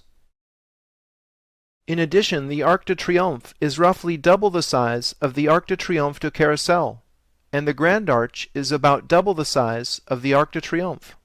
In the scaling of these three arches, I see three stargates representing the human, planetary, and stellar bodies, just as we saw symbolized with cubes in London and DC. Notre Dame Cathedral fits perfectly inside the Grand Arch. I'm guessing this is no accident. A tune in 3 octaves, if you will. I call it the Symphony of the Stargates. The dimensions of the monumental structure are cubic, with edge length measuring approximately 110 meters, or 360 feet. Researcher Jim Allison realized that 360 feet is also precisely equal to 210 Egyptian royal cubits, and I see that the office windows inside the arch are arranged in groups of 210, providing validation of this metrology. The exterior side's symbolic measure depicts 22/7 in meters. 22/7 is, of course, an approximation of pi. 12 columns internally support the structure, and a zodiac is literally depicted in the basement floor, making the arch yet another form of sun worship. The sides of the monumental arch actually contain some 40,000 square meters of office space. Multi-purpose rooms in the basement measure 400 square meters each. These numbers got me thinking. 40,000 and 400 are very interesting numbers. To appreciate this, let's start with the metric system. The metric system was originally defined by measuring the Earth. The original prime meridian passed through the Paris Observatory and continued all the way around the Earth. This circumference was defined as 40,000 kilometers in the 18th century, and this served to define the metric system. There are 121 documented bronze medallions marked Arago after the French astronomer embedded in streets and sidewalks in a line crossing Paris. These medallions mark the line of the Paris prime meridian that was used in France for 200 years. This line touches the corner of one of the Louvre's satellite pyramids. Perhaps this is why the smaller pyramids are there. The meter is the basic unit of length in science today.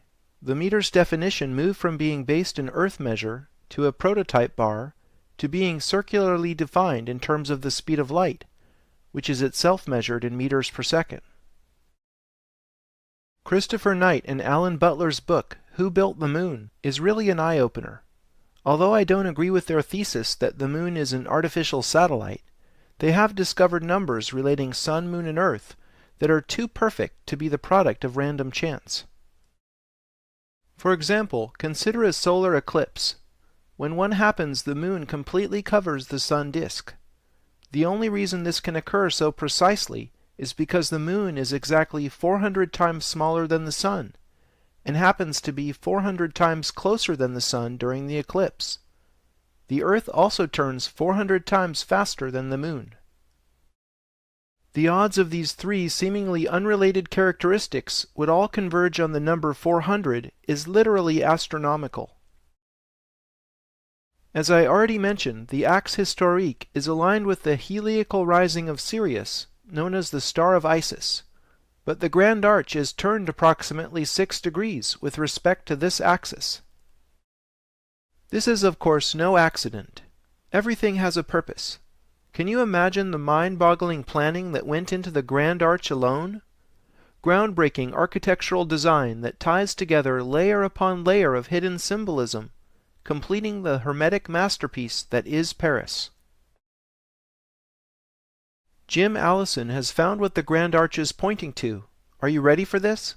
It points to the birthplace of Isis in Dendera, Egypt.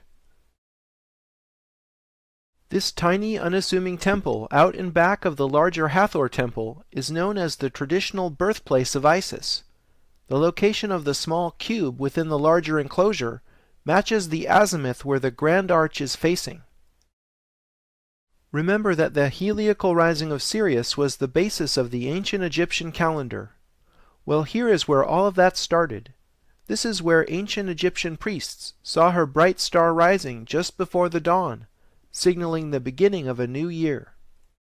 Isn't it amazing that the Champs-Élysées and Pennsylvania Avenue share the same astronomical orientation with this tiny backwater in modern Egypt? Backwater it may be today, but symbolically it's the holiest place in the cult of Isis.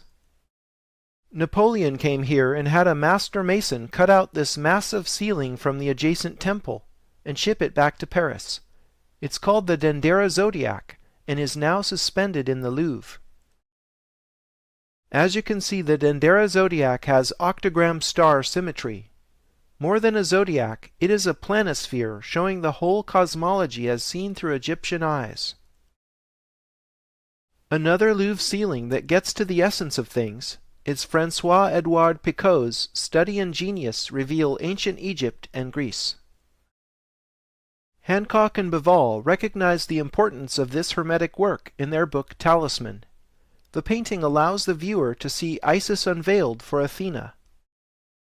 This unveiling references Plutarch's first-century depiction of her temple at Sais, where it was inscribed, "I am all that has been, and is, and shall be. My veil no mortal hath ever raised." The term genius in the title is the epithet of the divine messenger Mercury, who is introducing Athena to Isis. I think the Western world, exemplified by Athena, is being introduced to the older stream of knowledge coming out of Egypt. As I can attest, the term study in the title refers to the intensive research required to uncover the deep Egyptian connections that the elite is so clearly obsessed with. Returning to Paris, let's look at the Grand Arch with fresh eyes. Remember that everything has a reason. The Grand Arch is in La Défense, the modern section of Paris. Why? We need a modern mathematical understanding to perceive its deepest symbol and to recognize it for what it truly is, a three-dimensional shadow of a hypercube. Come again? What is a hypercube? If the square is 2D, the cube is 3D, and the hypercube is the 4D equivalent. Here's what a cube looks like when it's being rotated. Here's what rotating a hypercube looks like in three-dimensional projection. The fourth dimension is hard to imagine because it's literally beyond us. You might be interested to learn that 4 spatial dimensions were known far before the birth of modern science. Here is what Saint Bernard de Clairvaux wrote to his former disciple, who became Pope Eugene III. What is God? He is length, width, height, and depth. There are 4 spatial terms used. Bernard described the 4th dimension in the 12th century. St. Paul also described 4 dimensions in the 1st century. That Christ may dwell in your hearts by faith, that ye, being rooted and grounded in love, may be able to comprehend with all saints what is the breadth and length and depth and height, and to know the love of Christ, which passeth knowledge, that ye may be filled with all the fullness of God. 4 centuries before Paul, Plato even described higher dimensional reality in his Allegory of the Cave, which goes something like this. We are prisoners chained in a cave and sit facing a blank wall. There's a fire outside the cave, and unseen people are passing in front of it. We see shadows on the wall, and mistake this illusion for reality. I think we are kept in the dark about a great many things. Notice how the hypercube's shadow in 3D projection looks like a cube within a cube. This structure is fractal, meaning the same pattern repeats at different scales. We've seen things like this before in cities, buildings, and art. Consider the fractal-like city of London within Greater London, Vatican City within Rome, and the United Nations headquarters within New York City. On the scale of a building, take a look at the Dome of the Chain standing immediately outside the Dome of the Rock. It's the same structure repeated in a smaller scale, hinting at a higher dimensional connection for those who have eyes to read the symbolism.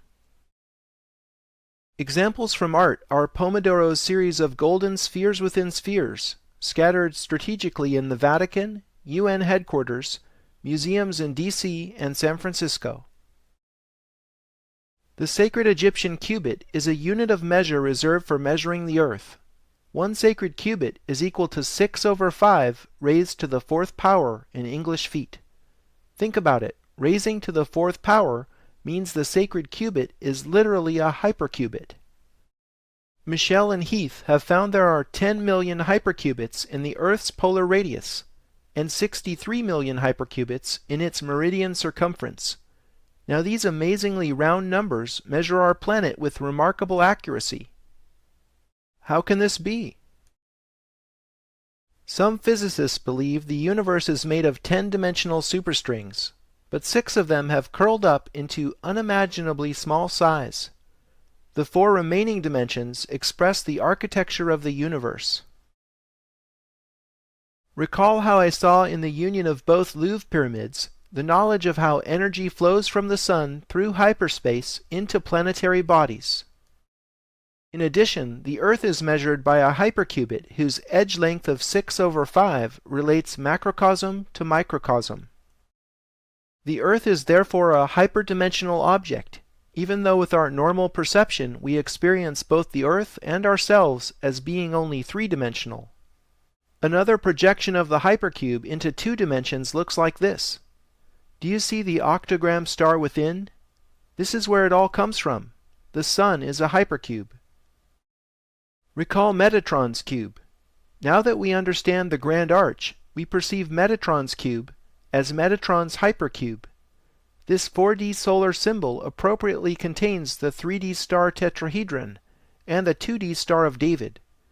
We see now why these sacred diagrams are both called stars, because they are projections of our Sun, which is itself a star. To make all of this 4-dimensional geometry easier to understand, it helps to bring it down a level. Unfolding a square gives you a line. Unfolding a cardboard cube gives you a cross. Unfolding a hypercube gives you a cross made of cubes. Salvador Dali started with this idea when he painted the Corpus Hypercubus. He depicts the crucifixion, yes, but what is he really saying?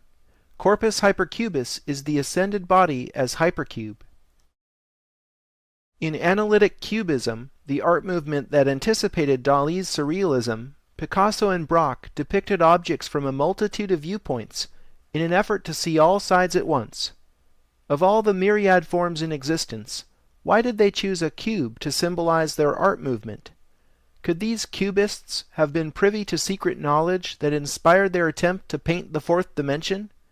Or did they follow unconscious synchromystic inspiration? Food for thought. So now we have the human body, the earth, and the sun symbolized as hypercubes. 3 cubes if you want to use a 3D symbol. So which is it? It's actually all of the above. The human, planetary, and stellar scales resonate as a fractal structure within the holographic universe. In simpler terms, as above, so below. Metatron's hypercube, as Enoch's hypercube, reveals the cosmic man. Enoch's triangle had the ineffable name of God written on it. Here is that name in Hebrew, which is a language read from right to left. Standing the letters up, we see the depiction of a man made in God's image. The cosmic man is Plato's world soul, alchemy's anima mundi, and the Kabbalah's Adam Kadmon. Here is a piece of my own artwork showing Adam Kadmon emerging from the tree of life. If the human body is a temple, then this temple is much more vast and interconnected than we ever imagined. The human energy form resonates with the esoteric architecture of the universe. What we know as the history of civilization is only a very small part of our past. There is something extraordinary about our beginnings not written about in history books. The oldest surviving temples encode an understanding of Earth, Moon, and Sun that is in some ways more advanced than modern science. To catch up with ancient knowledge, a broad interdisciplinary approach is clearly indicated. Specialists in art history, archaeology, architecture, philosophy, semiotics, mathematics, physics, and many others will need to cooperate in new ways. By seriously studying Stonehenge and the Great Pyramid, we've seen how people living at the dawn of civilization possessed the ability to accurately measure the size of the Earth, and to survey long distances with a precision rivaling GPS satellites. Logically, our civilization must therefore be a legacy from an earlier civilization. Whether this was Atlantis and/or an off-world civilization, I cannot presently say with certainty. The rediscovery of the importance of number, geometry, music, and astronomy should rekindle interest in ancient Egyptian knowledge passed down to us by philosophers such as Pythagoras and Plato. Understanding how the macrocosm and microcosm are related through the art of sacred geometry, in the act of measuring structures and the earth, is a thing of profound beauty. Relating sixes to fives by drawing hexagons and pentagons in the landscape, or by measuring with Egyptian units, are brilliant examples of this ancient science at work. Finding Pythagorean triangles, 5 by 12 rectangles, pyramids, octograms, enneagrams, and zodiacs encoded in much of the world's great architecture and urban design exposes an obsession with ancient symbolism spanning the centuries. If the designers take this symbolism so seriously, then there must really be power in ancient knowledge. Putting this story together has been by far the most challenging and satisfying project of my professional life. I hope you've enjoyed it, and I invite your participation in uncovering more secrets in plain sight. This is Scott Onstadt, and I thank you for sharing my journey.